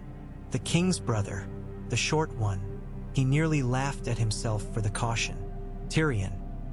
He looks like a man who has been told the story of himself by others and declined to believe the worst of it unless he chose to. Eddard's head went sideways, the flicker of interest there. He is sharper than he lets any man believe. He told me a truth and made it into a thing I could eat, Jon said, remembering. Not a direct quote, but the taste of it. He would not take another man's exact coin and spend it. He said that the world names us for our worst thing and then expects us to spend all our days trying to wash the word off. He said there are other ways to live. Listen when such men speak, Eddard said. They are freer of the fever that afflicts most halls. Jon took that as permission, or perhaps as confirmation of a permission he would have taken anyway. What shall I do with it? He asked then, finally letting the question that had tightened his shoulders since the morning out into the open air where it could breathe or die. The knowing. I cannot put it back. No, Eddard said and smiled ruefully. You cannot, nor should you. You do with it what you have done since you had eyes and ears. You see, and you hold yourself steady, and you do not let other men tell you what to do with the thing that belongs to you. You keep it off your face when wolves that would smell it pass close. You let it warm you when cold would turn your bones to glass. You let it be the why when you remember why you do the harder thing instead of the easier. And you, Jon said, the boy again for an instant, wanting the sight of his father's shape in the doorway when the night was at its blackest. You will return. I will do my work and return, Eddard said. He did not wrap the promise in silk. He laid it on the stone between them and let it be judged. If I do not, you still have what you need to keep breathing. If I do, we will speak further. I will write to Howland Reed, and he will tell you the parts of the story I did not see because my eyes were somewhere else or closed. Howland Reed, Jon repeated, finding the name in his mouth as if it had always been there, waiting. He had heard the Lord of Greywater's name spoken like a thing that was the sound of a frog's call and a secret hedge, and like a rumor you could lean on. He liked that he would one day ask a man who had been smaller than kings but who had mattered to the last breath of the only woman who had truly owned him 1,000 little questions. Will he answer? If I ask, yes, Eddard said. He owes me and I him. He owes you more. Silence folded around them again and was comfortable. Jon looked at the face in the tree one more time and found that he could meet its carved eyes without feeling like he was insufficient. He had always liked the Godswood because it did not require performance. He liked it now because it had become a place where a boy had been given back something he had never had and had always missed. They rose together, as if they had agreed when and how by some signal neither had spoken. "We will go to the hall," Eddard said. "We will eat as men do who do not carry a secret in every bite. We will look at the king and the queen and the men around them, and neither of us will think, 'Here is a dragon's son.' We will think, 'Here is Jon Snow who will go north because he chooses to.'" "Yes," Jon said again, because repetition made it sit in another layer. "Here is Jon Snow." He almost laughed at himself. He felt like a smith reading his own name on a bell his hand had helped cast. He did not laugh because the place required a different kind of honoring. They left the Godswood. The gate thudded. The warmth of Winterfell's heart rose under their feet, the disguise of ordinary buzzing around men like midges. The afternoon had drawn itself toward the hour when cooks shout and cupbearers become alert as hounds. Jon shook his shoulders once, the way ghosts did when the wolf had rolled in something that pleased him and then remembered he lived among humans.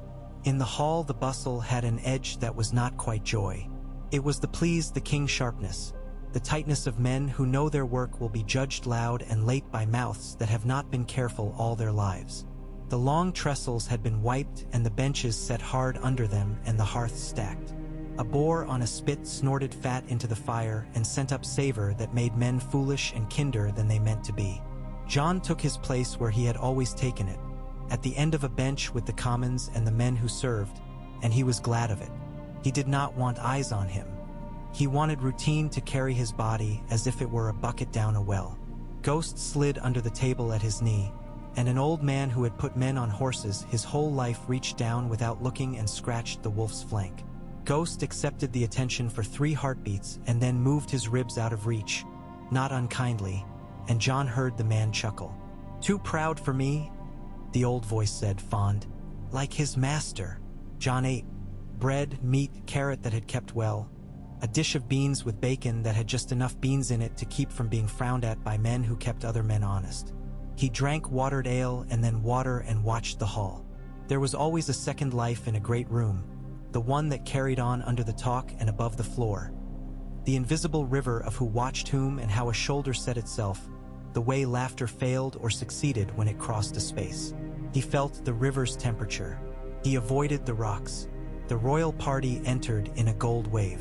King Robert wore rough pleasure like a second cloak and looked as if he'd been in argument with his belt since noon. He bellowed his satisfaction at the smell of the boar as if he had tracked the creature himself and brought it here with his bare hands. The queen's mouth did that slight thing it did when she wanted the room to know she had measured it and found it not quite up to her standards. It was not a sneer. It was a beautiful woman calibrating her face, and in the calibration there was contempt. Prince Joffrey was dressed like a little sun with a cloud creeping across it, leading with the chin. Jaime Lannister shone because the room wanted him to. His grin discouraged as much as it invited.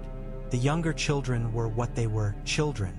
Eddard took his place, and Jon had the private, possibly shameful thought that his Lord Father looked better in his dark than any of the gold glitter in the room looked in theirs. He did not count it treason to think so. It was a man's private inventorying of value. He let it be.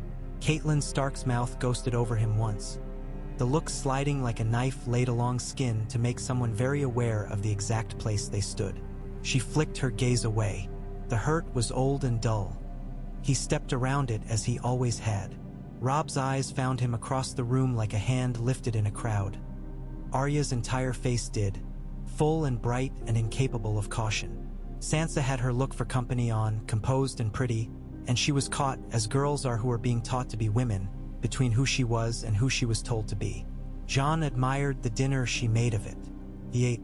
The king drank, and his laughter went up and then cracked on something Cersei said that no one else heard but many saw.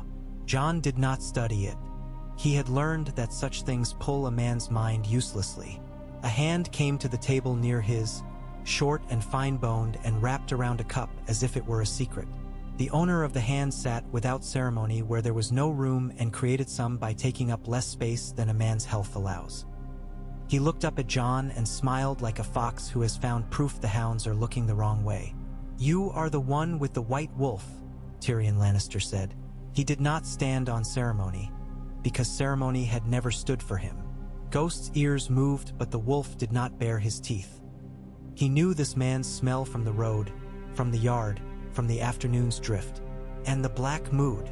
"I don't have a mood," Jon said, and smiled because Tyrion had made a door in the air and invited him to walk through. "I have a very sensible thought I am not sharing with this stew."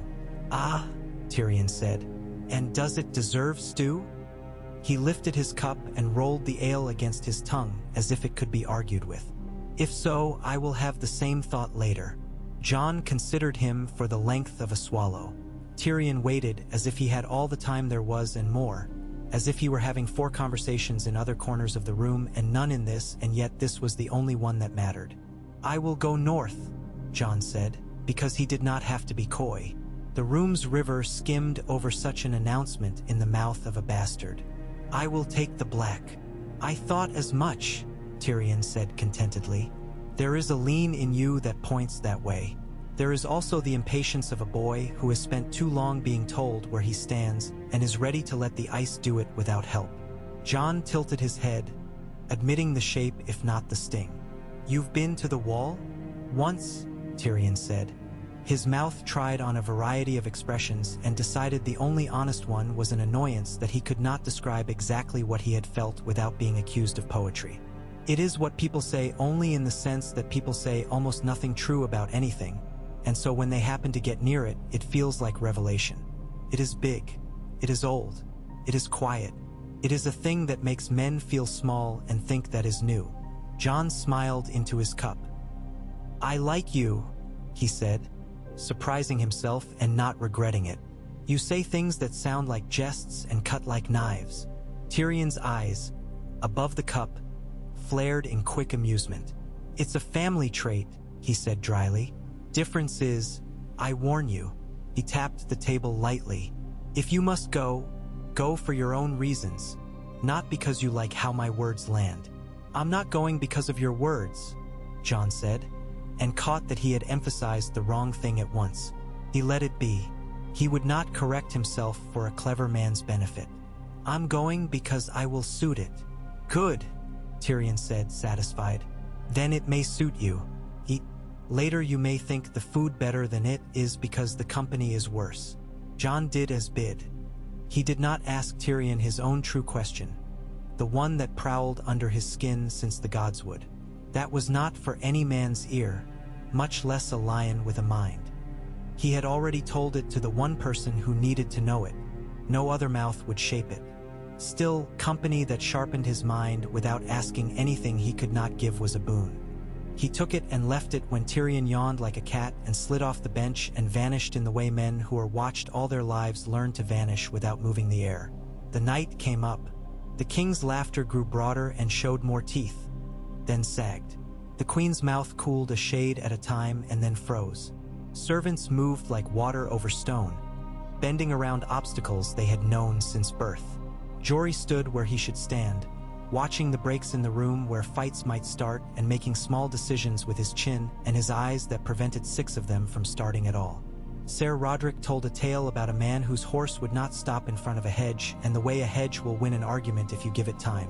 The men around him roared at a thing that would not have been funny if he had not said it. Benjen found Jon when the press eased and the air burned in men's bellies more than in their hands.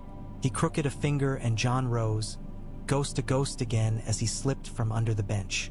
They went out where the hall's heat could be remembered without being endured. The night bit hard. They both lifted their faces to it like men who have been standing near too much in their day. "You look more yourself," Benjen said, not quite a question. "I am," Jon said. He did not add why. He could. He would not. He had promises wrapped around his lungs and did not wish to test them by unnecessary talk. Benjen put his back to the wall and drew one boot up so the heel rested on the stone. He had a bottle in his hand that smelt of apples and rot in a pleasant way. He drank and passed it. Jon sipped and let the burn tug a line down his chest to his stomach and then ease. Ghost snorted at the harsh mouth smell and trod a little farther off as if to say, "If you must smell like that, smell like it away from me." "I will ride at dawn 3 days hence," Benjen said. "The king will hunt tomorrow. The day after that he will complain about the hunt. The day after that he will remember he is king and need to look at something that is not trees. If you mean to speak with him about your choice, you should do it when his belly has meat in it and his mind is simple." Jon half laughed. "Is it simple? Ever? Simple like a hammer," Benjen said. "He is complicated around women and around his friend. Everywhere else. He likes to be pleased and he likes his pleasure to be easy to reach." He studied Jon's face, not kindly, not unkindly. "He will try to make you feel small on his way to approving or disapproving because it keeps him from noticing his own size. Let him. If you're going north, you'll feel smaller soon enough in a way that will be better for you." "I don't want to ask his leave," Jon said abruptly, and then winced because he had said boy words, the sort that want to take a scab off in front of company. Benjen did not scold the boy in the man. "You don't need to," he said. "You'll ask your lord fathers and your own, and that will be enough. But telling a king before he finds out from a man he likes less than he likes himself is often wise." Jon nodded ruefully. "I will speak to him when his mouth is full. Just don't put your hand near it," Benjen said. And for the second time that day, Jon felt a laugh come up from something that had nothing to do with cleverness. They stood in the cold until the cold found their bones, and then stood a little longer because men do such things. They take the measure of the night and let it take the measure of them. Finally, Benjen knocked his boot heel against the wall twice, a signal to nothing and to himself, and pushed off. "Sleep," he said. "There is more world above your head than fits in one day." Jon did not say he doubted sleep would visit him for long. He knew better than to tempt it by telling it what he wanted. He walked the yard once more and looked at the steam rising where hot water took the cold's bite and softened the corners of stone. He went to the kennels to let Ghost exchange the serious business of a wolf's mind with the idle gossip of dogs, the way he always did. Ghost tolerated their noise as a guest tolerates a host's cousin. He stood a while under the stars, finding the ones he had named for himself when he was small. He had given 3 a single name because together they looked like a blade with a notch, and then he went in. His chamber had the day's last warmth in it. He shut the door, and the latch slid home with the sound he had known since childhood. A small, honest, mechanical click that said, "Now you and the air you breathed belong to each other again." Ghost turned twice and dropped like snow that had decided where it would lie. Jon sat on his bed and unlaced his boots and placed them with 1 finger's width between them, the way some sergeants insisted, because order made his hands feel as if they were doing something useful. He lay down, not because he believed in sleep, but because lying down made him more honest. A man standing can lie to himself about what he will do next. He closed his eyes. He saw the birch roots and the stone and his father's face stripped to its oldest wood. He saw a red leaf fall onto water and drift. He saw a prince's name with no face attached to it. He did not try to attach one. He saw a woman he had never seen, who had ridden with her hair bound up and unbound it when she listened. He felt Ghost's warmth along the plank of the bed where the wolf had wedged himself and decided to let the rule that kept beasts off beds rest for a night. He slept then, not long, not deep, but honestly. He woke once in the dark when a door far down a corridor thudded and men's voices rose and fell. He slept again and woke with the shape of a dream in his mouth that he could not name. The taste of cold metal and wild honey, the sight of red leaves turning inside out, a newborn suck of air that hurt and healed in the same instant. Morning came with men who woke the day by pacing and clanking and the smell of porridge. Jon dressed and went out because staying in his room felt like lying at the bottom of a well and counting echoes. He found Arya in the yard with a needle in her hand and an expression that said she planned to stab something with it that was not cloth. Septa Mordain hovered like a fretful hen who had learned to peck. Arya saw him and the relief moved across her face like sun breaking through a lace curtain. "Ghost!" she cried, and then remembered herself. glanced at the septa, and put her mouth back into obedience with effort and no success. Ghost came to her anyway. He had decided long ago that Arya belonged to Jon's circle of heat and scent. Arya knelt and buried both hands in the fur behind his skull and hid her face there. The septa made a sound. Arya stood, the moment as brief as honesty is allowed among rules. "You'll teach me a thing," she said to Jon without preface and without shame, as if she had a right to ask him for anything that involved steel and sense and speed. "I will," Jon said, because he would and because it gave him an excuse to put the shape of a future on his tongue. "If you listen." "I would listen if anyone said a thing worth hearing," Arya said stoutly. Septa Mordain stiffened. Arya colored. Jon lifted one finger and the girl tamed her rebellion like a pony who knows when it will pull laces instead of loosening them. "I am listening," she amended. "After breakfast," Jon said, "when men are thinking about meat and not about who stands where." He looked at the septa and made his voice courteous because he had learned that sometimes women who are unkind to a boy will soften if he hands them the right piece of himself to hold. "I will keep her from sticking a needle where it shouldn't go if I can." Septa Mordain offered him a small tight smile that said she knew she lived among wolves and had decided to keep her throat covered rather than tell them to shave their teeth. "Do what you must," she said. "If she comes to table with her dress bloodied, I will tell your lord father you are to blame." "He will know that already," Jon said, and the septa gave him, despite herself, the edge of a laugh that she did not want. He took Arya aside later, when men's talk had swelled to cover the yard with its own fabric, and he put a stick in her hand. "The point," he told her, "does the work." He showed her how to stand, where to put her foot, how to wait for a breath that belonged to her and not to the other person. He did not make a lesson of the way waiting was its own form of courage. He let her feel it. She forgot she was supposed to be something other than a girl with a stick. He watched relief put brilliance in her eyes. He felt pride that was not the kind that needs to be seen. Catelyn Stark's shadow crossed the far end of the yard and he let it pass. He had too few of these clean minutes to spend them on his own old ache. The king went out with horns and noise and dogs that coo. Eldient tel bore from man when bellies were full of excitement and men shouted in voices that had learned to like their echo. The queen rode like a picture. The prince rode like a boy whose tutors had told him no one would ever dare to let him fall. Eddard Stark rode like a man who preferred a steady pace and would let another man take the ditch and break a leg. They boiled out through the gate, and the emptiness they left behind was a relief like a fever's breaking. Winterfell breathed. Jory took men to look to the wall walks and the gatehouse and to stand where eyes should stand. Ser Roderick drove boys to their drills and did not let them pretend the day was holiday.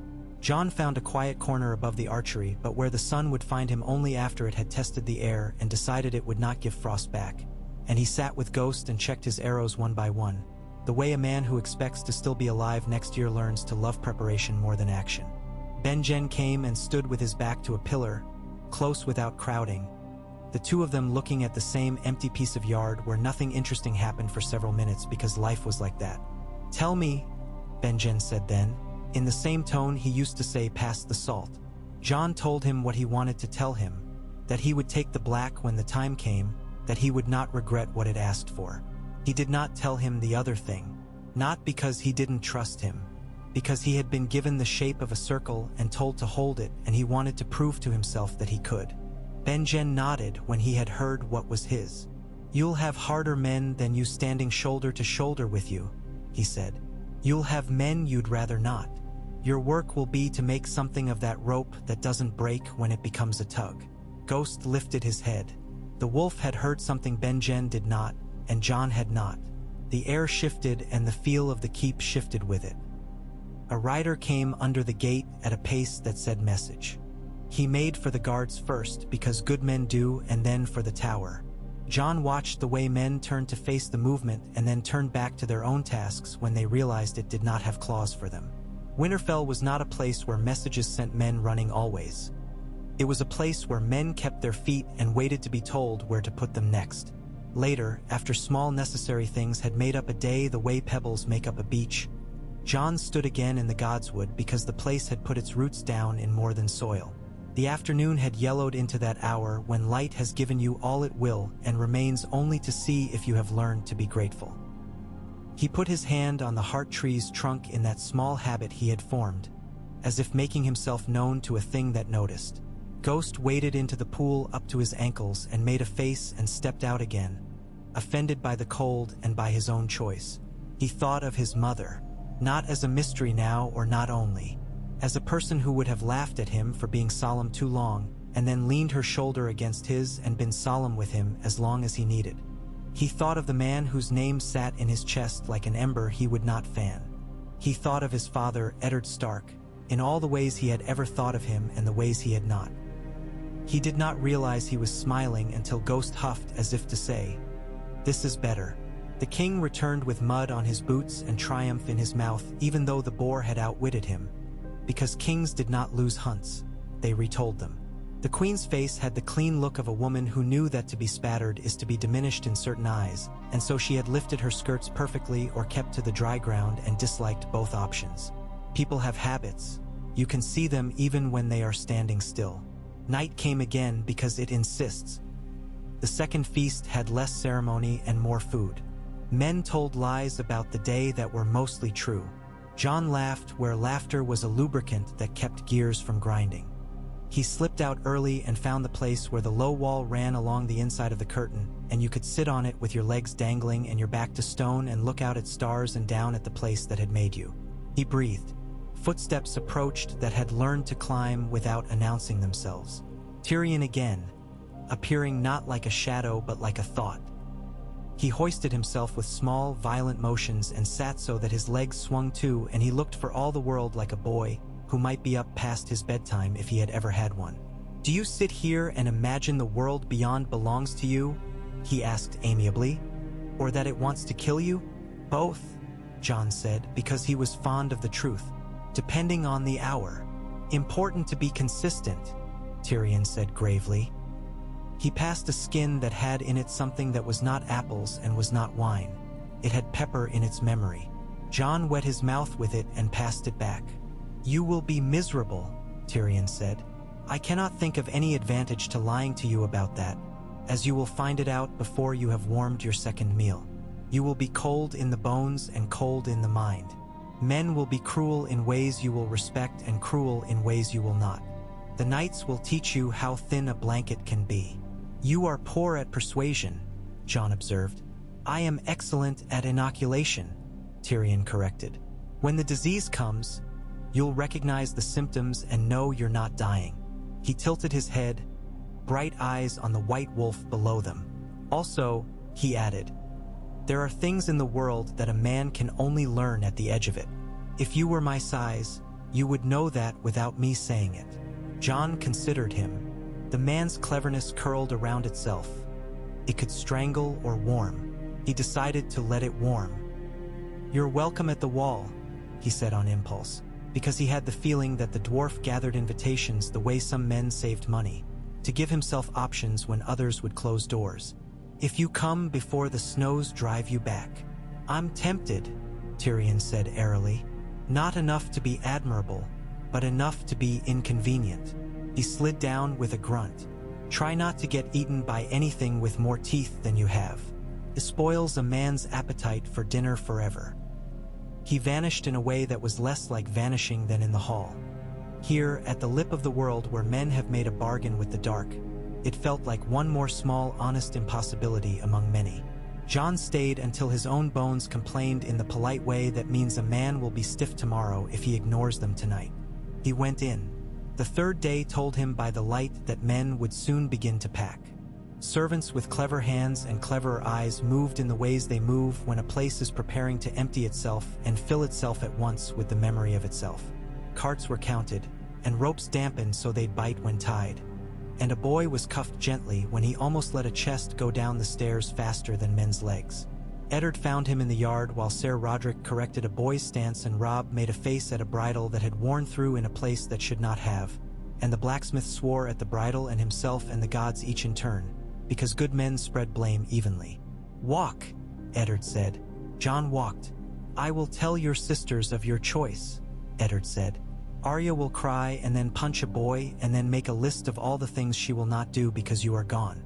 Sansa will look as if nothing moves her at all and will then move 3 pieces on a board you do not know she is playing. Neither reaction is meant to harm you. They will be their own. You will not let either bind your feet. No, Jon said. He thought of Arya's eyes when she had held the stick and of Sansa's careful mouth when she had looked at the queen's hair. He would miss them. The missing would be the kind with sharp edges tucked under it. It would be the kind he could live with. I have sent for Benjen's note to the Lord Commander, Eddard said. He will not be surprised to see your name under it. He half smiled. He may be the only man in the world who is not. I imagine the king will perform surprise for a while, then approval. Leave him his theater. Do not climb onto the stage. I will stand by the door, Jon said, near the exits. Good, Eddard said, and his hand came out and rested a moment on Jon's shoulder, the weight of it like a blessing that had learned not to expect to be thanked. Remember this place? He said softly, surprising Jon. In the exact way it looks from this angle, no more, no less. When men are trying to fill your head with fear or with glory, the ability to make a picture in your mind that is quiet can save you. Jon did as he was told. He fixed the yard in his eye. The angle of the light on the armory wall, the nick in the doorway where someone had swung a sword too early and been scolded for it, the place where Ghost lay with one paw crossed over the other like a lord pretending not to be. He put it away. They went then into the place where kings are told things. The king was freshly sated and stood like a man who had already decided everything except what he would feel about it, which he would decide when it would do him the most good in his own mind. He broke into a grin at the sight of Eddard. It was instinctive, a boy seeing a friend and then remembering he was a man. What is it now? He boomed fondly. Winterfell run out of ale? My son would take the black, Eddard said, as if he were saying the weather, and Robert's face ran through 3 expressions. Annoyed pride, pride annoyed at itself for showing, and a calculated magnanimity that he enjoyed playing with as he would with a bit of meat. Your son, he said cheerfully, because he liked saying it where men who would sting his friend with words could hear him wince and could not. And then after a beat, more soberly, or the one you raised as one, the one I raised as one, Eddard returned, not rising, not bowing the head. He has chosen a life of service. Service, Robert snorted. You always had a way of making a cold bed sound like a noble one. He looked at Jon then and saw a boy who would not flinch and who would not fling himself at the king's feet. He approved of one thing and would deny the other if asked. Is it the castles or the company that seduce you, boy? The work, Jon said. He kept his voice smooth, neither humble nor proud. He let the truth act on its own. And the fact that my hands fit around it. Robert's eyes narrowed with interest. He liked things that looked as if he could knock them over and then did not. You must have some of the hard north in you, he said. Can't teach that in the south. He glanced at Eddard, the fondness there naked for a pulse, then shrugged off his own softness. Take him then, he said magnanimously. I'll send you back one if I find him underfoot. Eddard bowed his head a fraction. I will return whatever you send me and what you do not want returned. Robert laughed. You always did, he said. He clapped a meaty hand on Jon's shoulder hard enough to make Jon's teeth knock together and called it affection. Don't die, he said, already bored by his own grip. Or if you do, make it a good one. I like a story. I like a life, Jon said under his breath, and only Ghost, outside, whose ear turned whenever Jon's voice worked in a certain register, heard him. They left. The queen's gaze brushed them and slid on. The princess settled and tried to be insulting by regarding Jon as empty air, which Jon found restful. Jaime Lannister uncoiled where he leaned and measured Jon with a kind of lazy interest that belonged more to a cat than a lion. Jon did not stop walking to stand under it. He would not give a beautiful man with a mind's knife the pleasure of seeing him pause. The keep's pulse quickened as men made final arrangements. Benjen pressed a small, crude thing into Jon's hand without looking at him. A little bone charm carved in the shape of a fish. From Greywater, he said. For luck against fevers. I expect you to spit in its face when it works." "I will," Jon said, and tucked it under his shirt, feeling its ridged back warm with his own heat. The last evening was a quieter feast because even kings grow tired of their own noise. Eddard sat for a time with a map and with men who would be their company for the road south. Catelyn spoke with Maester Luwin in low tones that were not meant for men but would have mattered to them if they had heard. Robb came and went with the beautiful restless energy of a boy about to have something taken from him and not yet knowing whether it will be his father or his brother. Arya bled from a scrape she pretended was not there. Sansa said something about the queen's hair that made the girls around her sigh inwardly and pray for such a coil of gold to land on their heads. Theon laughed as if breathing. Jory counted knives. Ser Roderick counted the places between men and filled the worst ones with his body by standing there. The keep took a deep breath, and another, and spared none for drama. Jon kept thinking of his mother despite himself. He held the shape of her as he had been given it, felt for the places where his own mind tried to make it softer for his sake and resisted. He would not make her smaller by turning her into a story that fit better in other people's mouths. He held Rhaegar's name as one holds a poker that has been in the fire. Carefully, by a part that will not burn, with respect, without love. He thought of his father, the father who had held him and lied to him and saved him, and felt the old ache bend itself into something with a new edge that did not cut him. He went at last to his small room and did not light a candle. Ghost lay down with his back to the door, which was the wolf's way of trusting what was behind him and watching what was ahead. Jon took the fish charm out and looked at it with his fingers because his eyes could not. He pressed it first against his lip, then his breastbone. He whispered nothing into the dark. Dawn came and took the keep in hand like a competent steward who has no time for despair. Benches were stacked. Carts rattled. The last of a pig's fat smoked in a pan as a gift to a cook who had done more than she'd been asked to. The king's party had the fretful air of people for whom movement is the only state in which they can feel themselves as themselves. Men laughed too loud at nothing. Women sent boys back for a thing and then remembered they had it all along and sent the boys for another to keep them out from under wheels. Eddard stood with his house before the gate. The king made a noise and his house poured from the yard like a flood. There were words said that would have mattered to someone who needed to hear that their horses were brave and their hearts were brave also. The queen rode without needing anyone to tell her she was beautiful. The prince scowled into the same air that everyone else breathed and felt hard done by it. Sansa kissed Arya and Arya took the kiss the way a cat takes a bath administered by a human and bore it, because it came from a place she would not wound. Robb's jaw set. Catelyn did not look at Jon and by not looking at him told him more than any look would have. Maester Luwin dabbed his eye and called it the wind. Benjen turned his horse's head north when duty pulled like the lodestone. He looked down at Jon one last time. There were 1,000 things to say. He said none of them. He lifted his hand. Jon lifted his.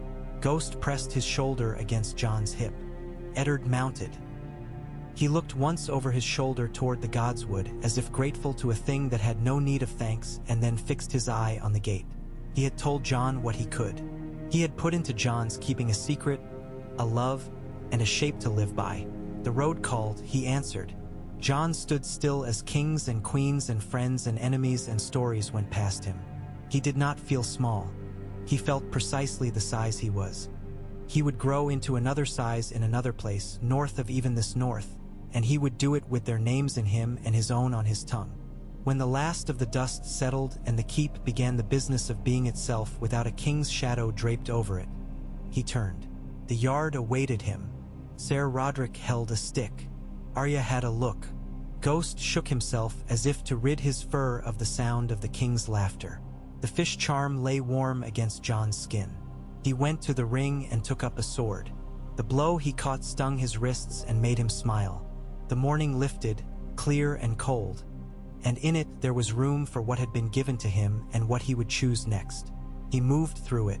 The world, which does not pause for any man's new knowledge, carried him forward, and he led it, and he made himself ready. By mid-morning the light went thin and bright, the way it does when cold means to come down and sit on everything. The ring had filled with the steady complaints of wood meeting wood and Ser Roderick's corrections thrown like pebbles into a stream to change a current. Jon had delivered Arya back to the Septa with the promise that in the afternoon he would make a target of a post and not a boy, and Arya had nodded with a ferocity that made promises into weapons. Ghost lay with one ear flat and one cocked, and the sort of patience a creature wears who knows a thing will change and prefers to be ready rather than surprised. The cry broke the yard in two. It did not come from the ring, nor the gate, nor from within the great hall. It came from the small, unimportant place where a kitchen passage spits someone into a yard with a pot balanced on one hip, the sound of a person who had not planned to be heard by the world. It rolled up the stone like water suddenly finding stairs. It hit men in the chest and sent their eyes walking the walls. It was not a war cry. It was the sound the world makes when something comes loose that was meant to hold. Ser Roderick's stick fell into the dirt and stayed there, forgotten. Jory's head snapped and his feet were moving before the sense of what he was doing caught up. Jon ran. Robb was a flash beside him. Theon, for once, did not shape a jest out of sound. A boy came stumbling from the buttery with a hand on his forehead and blood on his fingers that was not his. He tried to speak and could not. Old Nan had been walking somewhere with a shawl like a gray wing. She stood with both hands in the shawl and said, not loudly and not as if to anyone else, "Don't." The way some people tell a kettle that is about to boil to wait. At the foot of the broken tower, a knot of people hung back the way men do when the thing that draws them frightens them properly. Jon shoved through before someone could remember that he was the one who should wait. The space opened and he saw it. A small shape on the ground that was a boy and was not a boy, twisted as if sleep had surprised him in the middle of a climb and dropped its hand. Bran's face had no blood on it. That was worse. The blood had gone into his hair, into the back of his tunic, into the earth under him. The air smelled of iron and cold and the faint char of something cooking in the kitchen still, and the smell of bread made Jon's gorge jump in a way that shamed him. Maester Luwin arrived with the look men carry when they have been making ink do their work and are dragged to the work that needs hands. He knelt and his fingers were efficient and his mouth was a line that had cut itself shut. Hodder stood aside with his great H, ends hanging like paddles, making small, useless sounds that did not fit his chest. A woman who cleaned in the hall rocked with both hands to her mouth and could not keep sound in or out. A guard held people back with his arm and the knowledge that he carried his lord's will even if his lord had not yet spoken it. "Get him up," Luwin said at last, and Jory moved with two more. The men took care of him as if he were wood that could splinter under a wrong hand. Robb made a small sound and swallowed it and put his shoulder under Bran's legs. The men did not thrust him aside. Theon reached for Bran's arm and then did not. He looked at his own hand as if ashamed to have offered it the wrong thing. Jon reached and took the edge of his brother's tunic where it had bunched. The cloth was wet and the warmth of it moved through his fingers and gave him strength he did not deserve. They carried Bran through the yard and the yard parted and then closed behind them and pressed forward. Eddard Stark had not yet left the gate after all. His horse stood half-turned, the king's men watching with the interest of men who believe a story is better when it isn't theirs. Eddard saw the shape of the burden coming and something inside him went very still. Jon, watching with the useless part of his mind that watches even when it should be blind, saw it like a lake freezing in a breath. The king's mouth opened. The queen lifted her head and did not move otherwise. Her eyes flicked quick and sharp as a bird's. Arya came out of nowhere and then was gone again inside the press like a fish in a shoal. "Inside," Eddard said, and his voice was the one he kept for the ice and for the hall when men were buried. They took Bran and the doors ate him, and the people who were not needed were shoved back by those who were, and the air remembered it had meant to be cold and sharpened properly. Jon found a wall with his spine and leaned himself up against it before he fell over. Ghost pushed his head under Jon's hand and held him up, which is a trick wolves learn because men do. Robb turned on a heel and put his back to a pillar and stared at the door like a man who meant to fight it and knew he would lose. Theon, who liked to stand scattered, was a single piece. He swallowed and kept his face smooth and failed and tried again. Ser Roderick's mustaches hung like wet rope. Jory went in and was swallowed. His last look back a promise to no one in particular. The king's laughter had stopped. Robert Baratheon stood with his eyebrows carved into his face like ridges, a man used to sudden turns who despised them all the same. "What is it?" he asked no one and everyone. His gaze fell on Jon for a half more than it should have. Jon felt the look as a weight that did not belong to him and refused to lift it. Eddard had not moved except to place himself in the path between the tower and the great door. He turned at last, and in that turn Jon saw the work it took his Lord Father to keep his face plain. "My son fell," he said to the king. And the king said something that meant condolence or anger or both, and then someone near the queen laughed because they were the sort that laughed when words are not put in their mouths for them, and the queen's head moved a fraction and the laughter died, strangled. Winterfell pulled itself inward as if bracing against blow after blow. Men went to their tasks because if you do a thing you have always done, you have a rope to hold in a wind. Women went where they were needed or where they believed they were, and sometimes both places knew. The king's party did not leave. Tabs were taken into account. Horses were unsaddled without anyone saying why. The keep filled with a quiet like the smell of wet stone. A day that had been moving toward work broke apart and became the only work anyone could see. A boy on a bed, breathing or not breathing, and the next breath and the next, and the way a household leans toward that like reeds in a river. Jon waited. He did not know how to be useful, and so he chose not to be in the way. He let the rhythm of doing nothing but remaining carry him until it was his turn to try and be turned away. He climbed the stair with both hands at his sides, the way you climb a stair when you wish to be told you mattered enough to be sent away. Ghost came as far as the second turn and then sat and laid his head on his paws and watched a spider claim a corner with intense interest, which was his way of saying he could do nothing there and would not pretend otherwise. A man at the landing whom Jon had given meat to once and who liked him not at all held out a hand and said nothing. His palm was firm. Jon let it stop him and did not push. "Please," he said, and the word cost him more than he had coins in his purse. The man said nothing still and did not move. It was not cruelty. It was a job that could not be done twice. He went down. Tyrion Lannister appeared on the landing when Jon's foot found it, as if he had been crouched behind the angle of the stair waiting to see how a boy meets a door he cannot open. He did not look like a lion. He looked like a man who had read all the books about lions and had then been made to live with men who thought lions were just bigger dogs. "They won't let you in," Tyrion said without apology. "She is there." Jon did not ask who. He did not need to. He looked at the dwarf and saw no mockery in him, and then a small, bright malice directed outwards toward a world that did not deserve patience. "I know," Jon said. "I will try again." "You will be flayed if you try now," Tyrion said. He did not say by whom. "Wait until the day has done its worst. Sometimes when a day has spilled the most it has to spill, it loses interest in a boy." "I can't leave him," Jon said, and the childishness in it shamed him, and he did not care. He had seen Bran on the ground and the bend in him that should never have been, and his own breath had changed and would not change back. "You don't have to," Tyrion said with a small shrug. "You can sit on the floor outside the door until someone trips over your knees and then invites you in to get rid of them." He made a small shooing motion. "Go stand where you should, and when you have to, go to your wolf, and after that come back to your post. That is how men do it. They stand where their eyes can see a door, and they take turns breathing air that has not passed under it yet." Jon stood.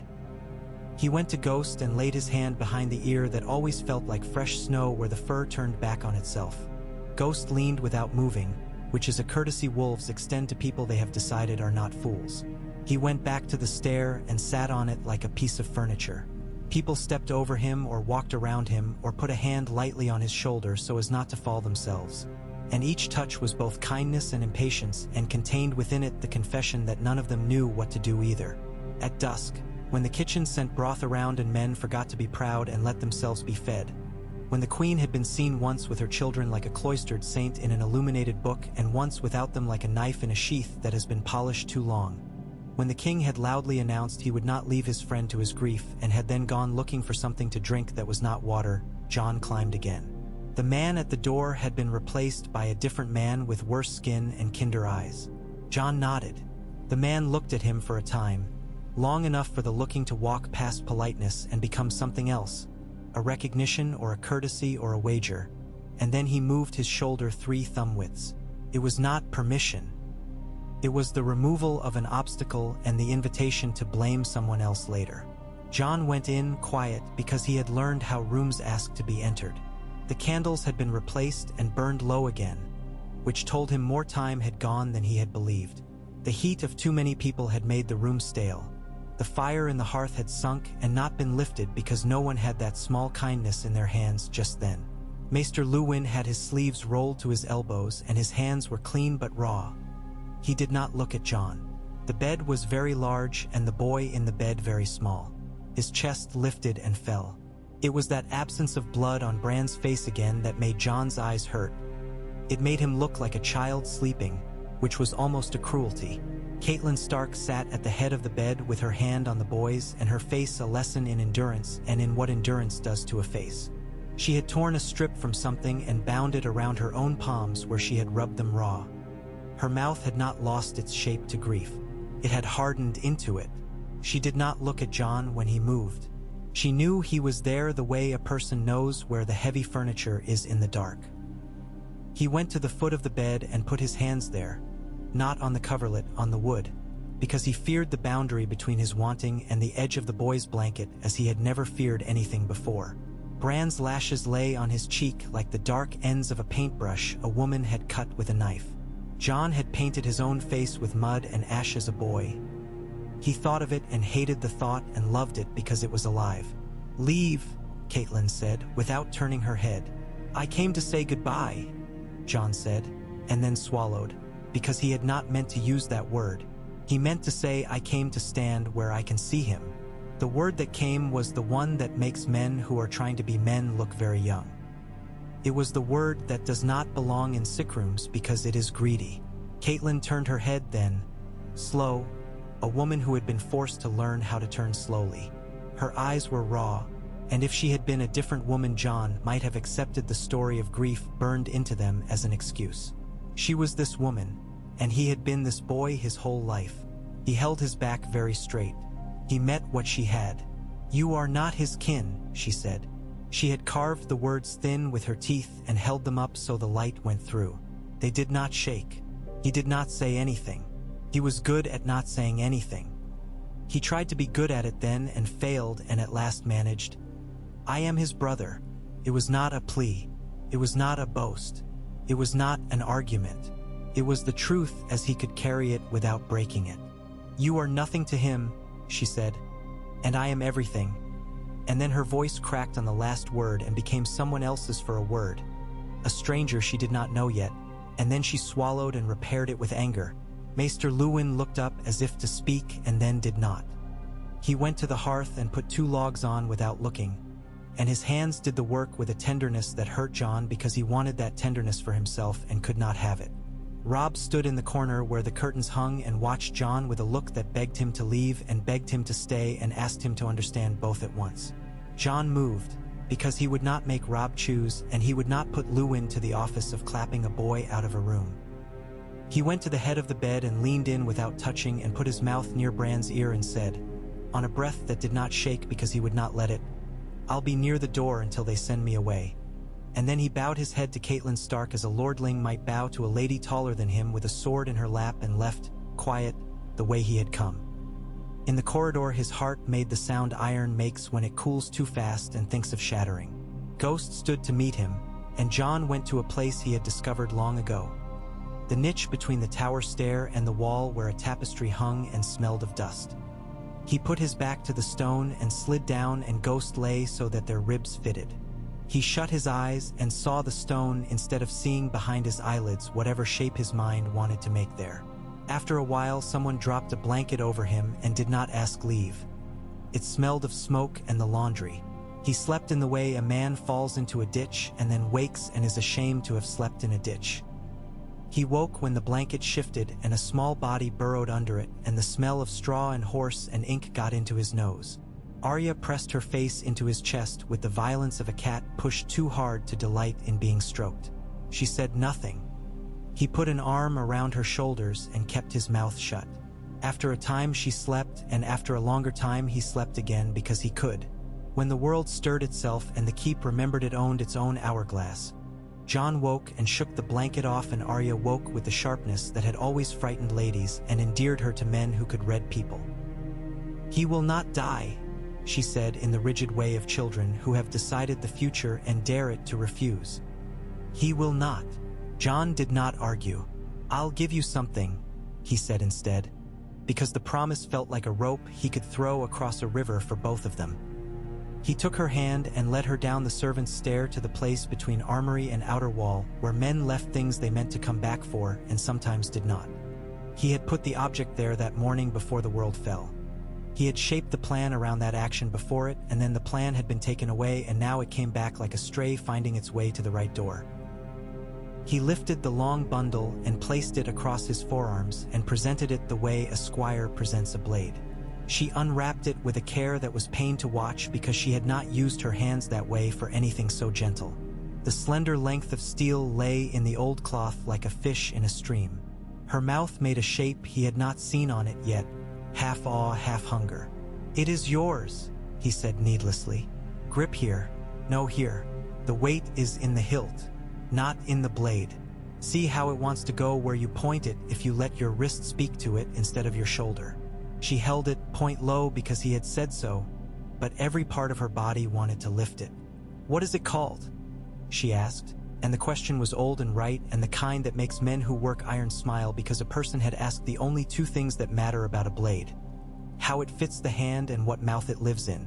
"It doesn't have to be called anything," Jon said. "You can call it what you like." Her eyes shifted from the blade to him and then back, and he saw her choose. "Needle," she said. It would have sounded like a jest in another mouth. In hers it was a vow. He nodded as if he had to make room for the rightness of it. "Practice where men cannot see," he said softly. "Practice until your hand moves before your mind tells it to. Keep your feet. Don't show it unless you mean to use it, and if you use it, don't regret it until later."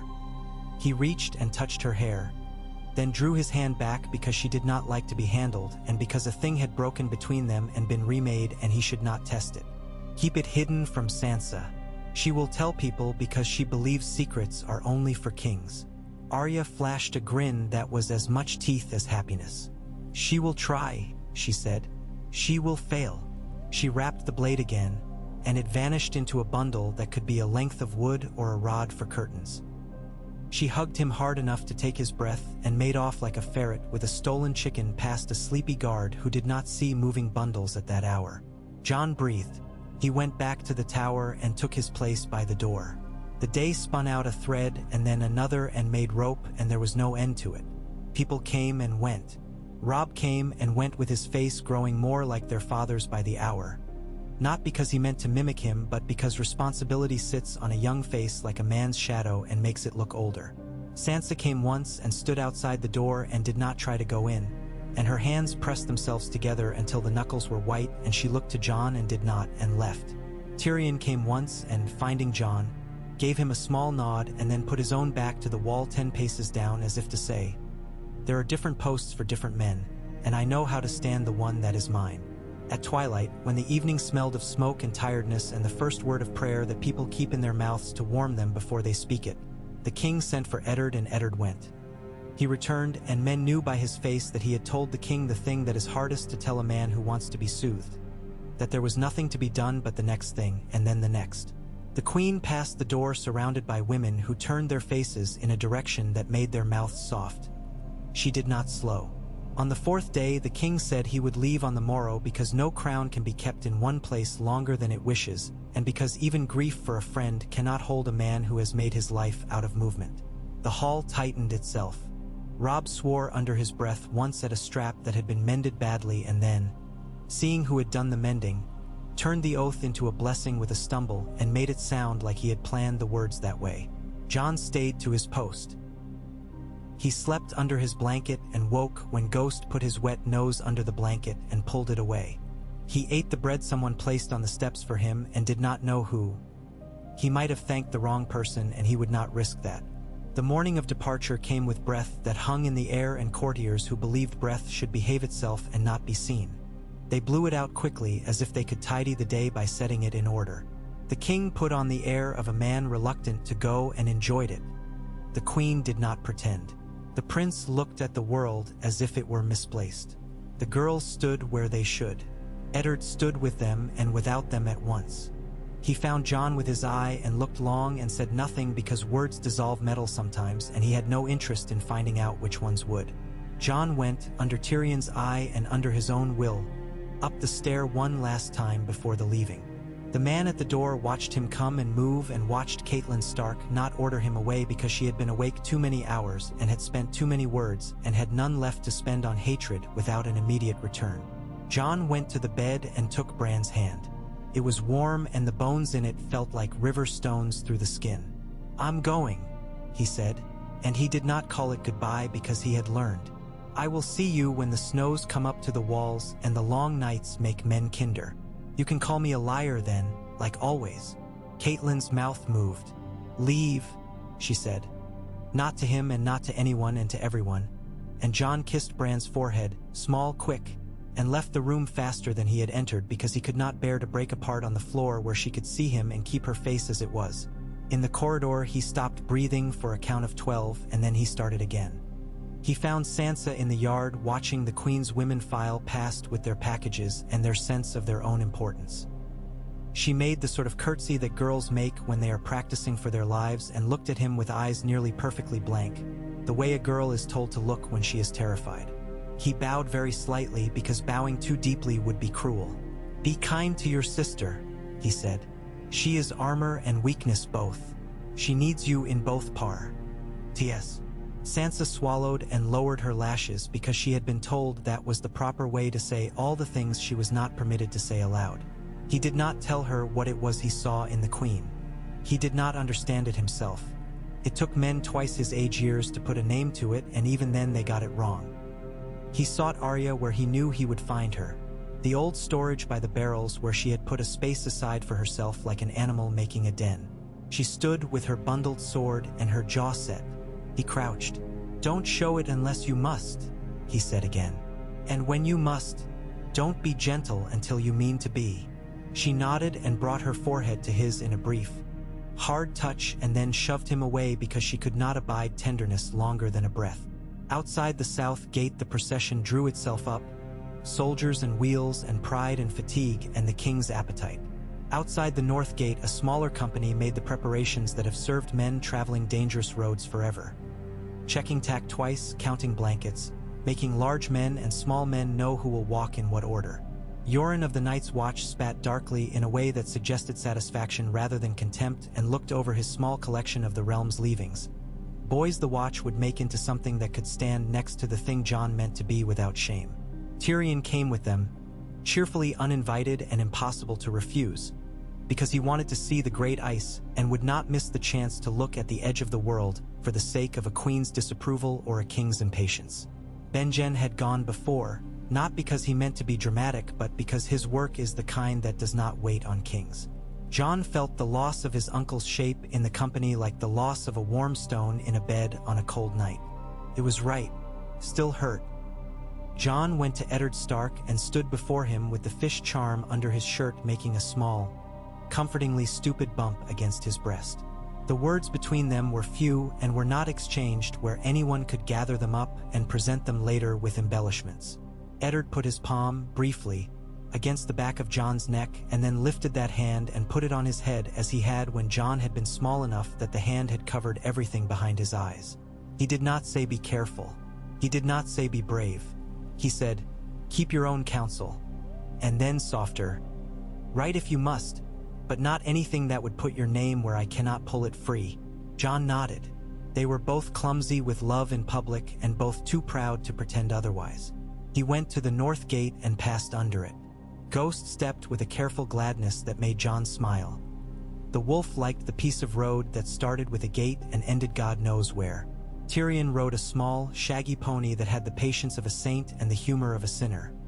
He had called it a dozen different names since that morning, and the pony had refused to learn any of them and had kept its own. Yoren rode with the ease of a man who would ride without a horse if the world told him that was the way north now. They moved out. The King's Road ahead of them toward the wall is a different thing than the King's Road toward the south. The southern stretch runs with talk. The northern is quiet and looks at you, and it expects you to look back. The land changed slowly, as honest things do. Fields giving way to scrub to low, stubborn woods. The woods to the thick-bellied forest that makes a man think of old times without knowing which old times he means. They passed men on foot who stepped off the road so far that they could pretend they had not shared it with anyone at all. They passed women who kept their heads down and held their baskets steady because eggs do not care for kings. They passed a weathered post that had once carried a sign and now carried only old nail holes. Someone had cut the name away to keep from thinking about news. Yoren's recruits stumbled as boys do who have run out of town faster than their lungs could decide to agree. One wept without making sound. One laughed at nothing until he hiccuped and the hiccups made him laugh harder. One kept touching his cheek where the scar had risen like bad dough and smoothing it as if he could flatten his own history. Ghost kept his distance from them, not unkindly, the way a wolf will hold a place until a dog learns it. He did not posture. He did not growl. He watched and he kept by Jon. At the first night's halt, Tyrion shaped a fire with competent hands and then lifted his palms as if in prayer to it. It warmed them both quicker than wine. "You still mean to believe in the Watch?" he said without malice. It was not a question. Jon looked at the flame and watched it do its honest work. "I mean to give it the honest part of me," Jon said. "The rest will be work and patience, and the learning of what I am wrong about." He tore bread and chewed and found that he was hungrier than he had thought. He had not slept long for days. He had not eaten enough. He had. The wants of a body are a kind of mercy because they make a man do the next thing with his hands. Tyrion drank. He made a face and smiled around it. "You will be disappointed," he said. Then, perhaps seeing the line Jon's back took, he amended. "And then you will not be, and then you will be again, and then you will not be. It will not end. That is what an oath is for. To hold you in when your mind wants the easy slope down." "The words matter," Jon said. "They do," Tyrion said. "And they don't. The words are a gate. The person who walks through is the point, not the fence." He tucked his cloak closer around his shoulders and looked toward the tree line as if he were listening for something in it that he could use in a sentence later. "The cold will do half the work for them. Remember not to let it do too much." Yoren made his boys lie down. He put one near Jon, not as a compliment but as a convenience because the boy had taken to staring at Ghost as if he were a sign from his mother's dreams, and seeing that the wolf laid himself down where Jon's arm could drop into his fur might calm the boy enough to keep him from trying to prove something to himself in the dark. The boy slept all at once because exhaustion is a god that takes a man whole. Jon stayed where he was with his back to a stump and his eyes on the piece of sky between the branches. The stars looked colder than they had from the wall at Winterfell. They had more room to show their faces. He found the 3 he had named in secret and thought of names that belonged to him and to no one else. He did not try the one he had newly learned. He would not learn it by the stars. He had already promised himself that much. Days unspooled. They became a rope a man can hold rather than a knot he cannot work loose. They stopped at places that were only places for an hour. A stand of trees that hid the wind. A ditch that kept a fire from being seen by men who might not like fires they did not make. They passed a farmer who looked at them and did not look at the black cloaks the boys carried with the sort of raw hope men give to things that do not know their names.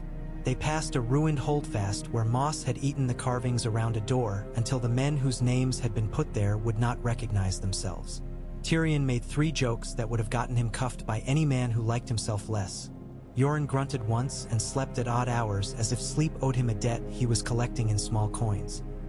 They reached a village that had 2 names because men could not agree whether the larger tree or the better stream owned it. The ale there tasted of wood that had been used too many times and of iron from a pump that needed attention. Jon did not complain. He drank what was in his cup and held on to the feeling of being at a table in a place where there were other voices and the smell of yeast.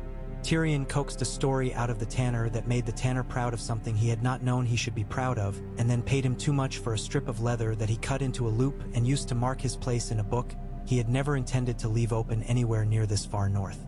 At night Ghost ranged just out of sight and came back with the scent of hair on his breath and no blood on his muzzle. Because sometimes hunting is an exercise and not a meal. Jon let the wolf's mind be the map he used when his own wanted to wander down the paths it had only just been told exist. He had expected to feel different with the name inside him. He did. He had also expected to be the same. He was. Those two truths sat beside each other like brothers forced onto the same bench, grumbling, then falling asleep against each other's shoulders because the road is long. When the road bent and they saw the first of the towers that watched the road for men who believe the road watches for them, Tyrion tipped his head back and whistled. "The realm spends stone like a lord spends suns," he observed. "It will be impressive until you are too cold to be impressed. Then you will want soup." "I always want soup," Jon said, and Tyrion smiled and did not make a joke of it because a joke would have made it less true. They slept in the lee of that tower with stones still warm from sun that never reaches far enough north to satisfy anyone. And in the morning a woman with a pockmarked face who had watched over the night from the slit in the tower side came out with a loaf and set it in Jon's hands without a word and without looking at Ghost. He thanked her and she nodded as if he had paid for a thing he owed and went back to her place among the stones without turning. On the 5th day north of Winterfell a raven found them. It found Yoren the way news finds men who do not wish to know it and must anyway. The bird skidded down the air and landed on the watchman's raised wrist as if the wrist had always been a perch. It pecked the leather strap once as if to test it and then was still. Yoren untied the small twist of hide and maester's thread with the bad grace of a man who meets his enemies in too many guises to be surprised and resents it anyway. Tyrion watched with avid, unhelpful kindness. Jon watched Yoren's face the way he had learned to watch men's hands in the yard when those men were teaching him how to survive a blow. "From Winterfell," Yoren said unnecessarily. He lifted his head and measured the boy with the white wolf and the man on the pony and then said, "The way a man breaks bad bread because it must be broken." The boy breathes. He is yet in his bed. The maester keeps him. His mother keeps him harder. His mouth twisted. If there was more to say, they would not put it on a string for a bird. Jon swallowed and felt the way his whole body had waited to learn something. Anything. He adjusted himself around it like a man shifting a pack from one shoulder to the other. Relief came like heat in his belly. Sorrow sat in it like a stone. He did not want to cry and did not. He wanted to run and could not. He wanted the two men nearest him. One his king's brother's brother. One a man from the swamps who had lived in his father's words for years. To be near him and say nothing, and they were and they did. He slept badly that night anyway because joy and grief both make poor blankets. Ghost got up at some hour that was not an hour for walking and stood with his head up and his whole body asking the air a question Jon could not hear. The wolf went 3 paces and stopped and looked back and came to lay his head across Jon's ankle like a bar. Jon rested his hand on the arch of the skull and thought of a boy's breath in a room that smelled of tallow and boiled linen and iron gall, and imagined the breath going in and the breath going out and attached his own to it across the miles, as if that would help. It did not help in the real world. It helped him, and that was a real world too. When they crossed the white knife at a place where it slows down to look at itself, the air changed shape in Jon's nose. The damp there has a different note. The men of a small palisade looked them over and decided they were not trouble and tried to be generous with what little they had to offer while pretending it did not cost them anything to be so. Tyrion played at a dice game with the gate guard and made the man laugh so helplessly at his own loss that he offered to lend Tyrion his wife if he would stay and be so funny every night for a week. Tyrion declined with such graciousness that the man's wife smiled, which, Jon gathered, was not common for her. They slept in a barn under a roof that had forgotten it had a south side. The stars laid their cold hands over the gap. Snow whispered around the corners in the small hours and pretended not to be what it soon would. In the morning Ghost had a dusting on his back that made him look dotted. Jon brushed it away without saying why it mattered to him to do so. Tyrion watched and said nothing and tucked that small scrap away. A crow who gathers bright bits to line its nest for no reason but that it likes to bring them out later. Jon's thoughts reached for Winterfell as a tongue reaches for a hole in the tooth and then, slowly, grew used to other images. The low wall of a half-repaired byre. The way Yoren's shoulders moved when he was too tired to remove the ache with curses. The gray-brown arc of deer dung that tells a man something eats here and is not far. The thickening of his own breath as the cold found his lungs and wanted to make a home there. The slow, steady pull of the north, which is not a thing you see but a thing you feel, the way a mountain's shape lives in the ground around it. You're growing taller and shorter at once, Tyrion said on the night before they would take the last stretch that would put the wall into their eyes. Shorter because you realize how small you are.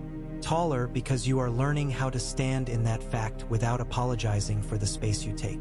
Jon smiled and looked into the fire. You make compliments sound like insults so the person won't want to get used to them.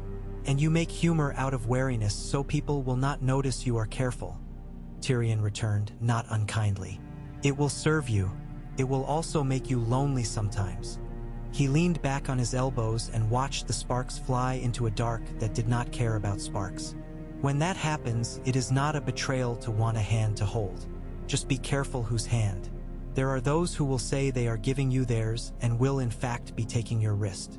I know some of them already, Jon said, and thought of men with laughter that slices and women with politeness that fits over contempt like a glove. He thought of Eddard Stark's hand on his head in a yard full of eyes. He thought of Lyanna, who had not touched him and had made the shape of his whole life. He thought of a name he would not let burn him. In the morning they came to the place where the world ends in one direction and begins again as something else. The top of the last low ridge before the wall. The sky there feels different without looking different.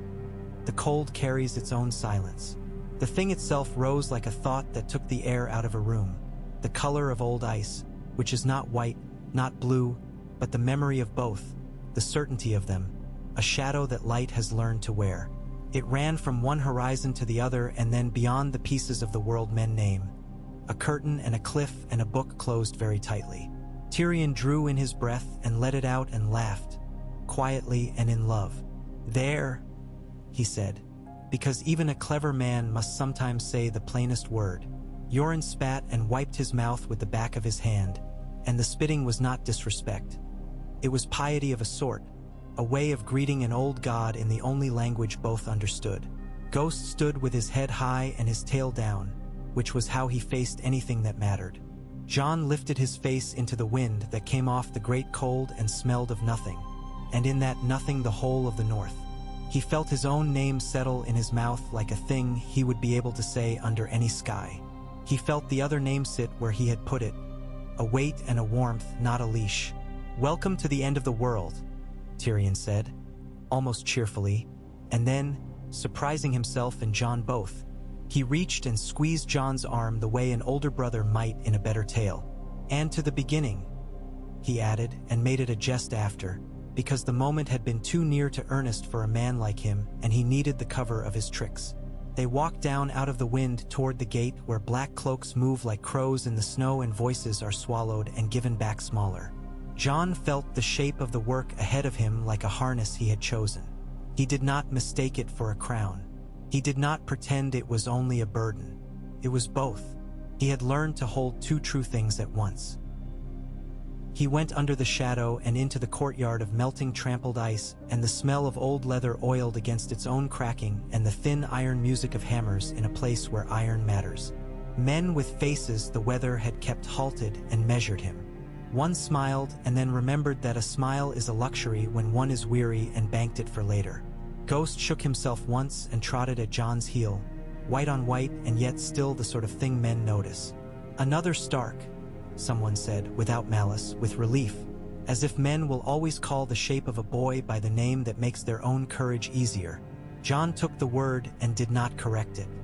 He took it and also, secretly and properly, kept the other, the name that is not for other men's mouths, the one that would keep his back straight in the dark when fear wants to curve it. Yoren called out names, as if he were a man gathering sheep.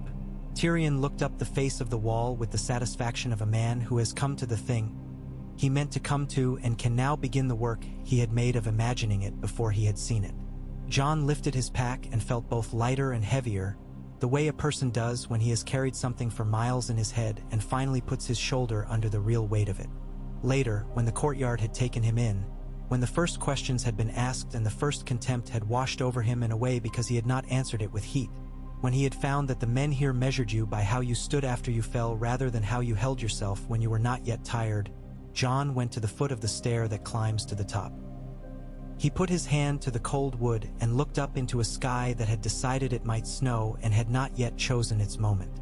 Tyrion came to stand at his side, not so close that they could be said to have come together, not so far that either could be said to have come alone. "I'll climb," Tyrion said, as if announcing a wager with himself.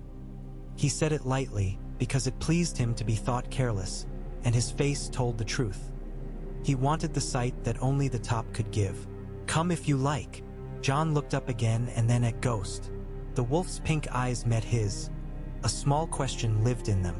Not yet, Jon thought, not with words. And Ghost yawned in a way that answered, "I will wait." Jon smiled and put his foot on the first stair. The wind took them on the way up and questioned them very coolly. Men coming down made space and then did not, because a stair holds only so many bodies and the bodies that belong to it do not always move as if guests have the right to pass. Jon took breath and did know. T let the cold in it govern how fast he moved. He met each step as a thing that had to be done, no more. Tyrion moved like a man who had learned his whole life how to meet resistance that was not personal and not to make it so. He grunted and laughed and made a complaint of gallows and ropes and then made it funnier and went on. At the top the world took shape around the absence of everything else. North lay out before them like a word no one had taught them to read.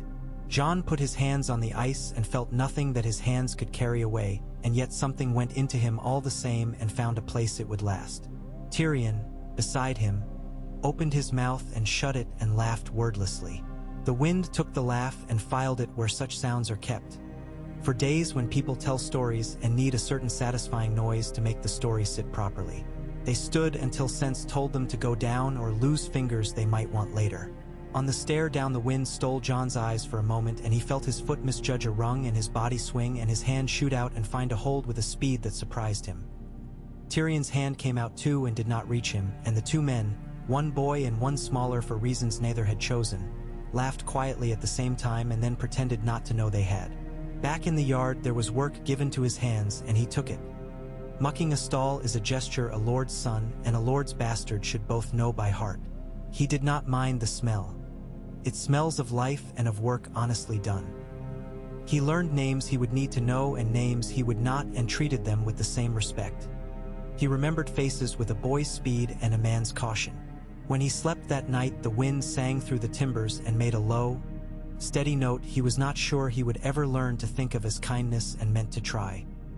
Ghost stretched full length and took up so much of the pallet that Jon moved his legs without complaint because the warmth was a fair trade.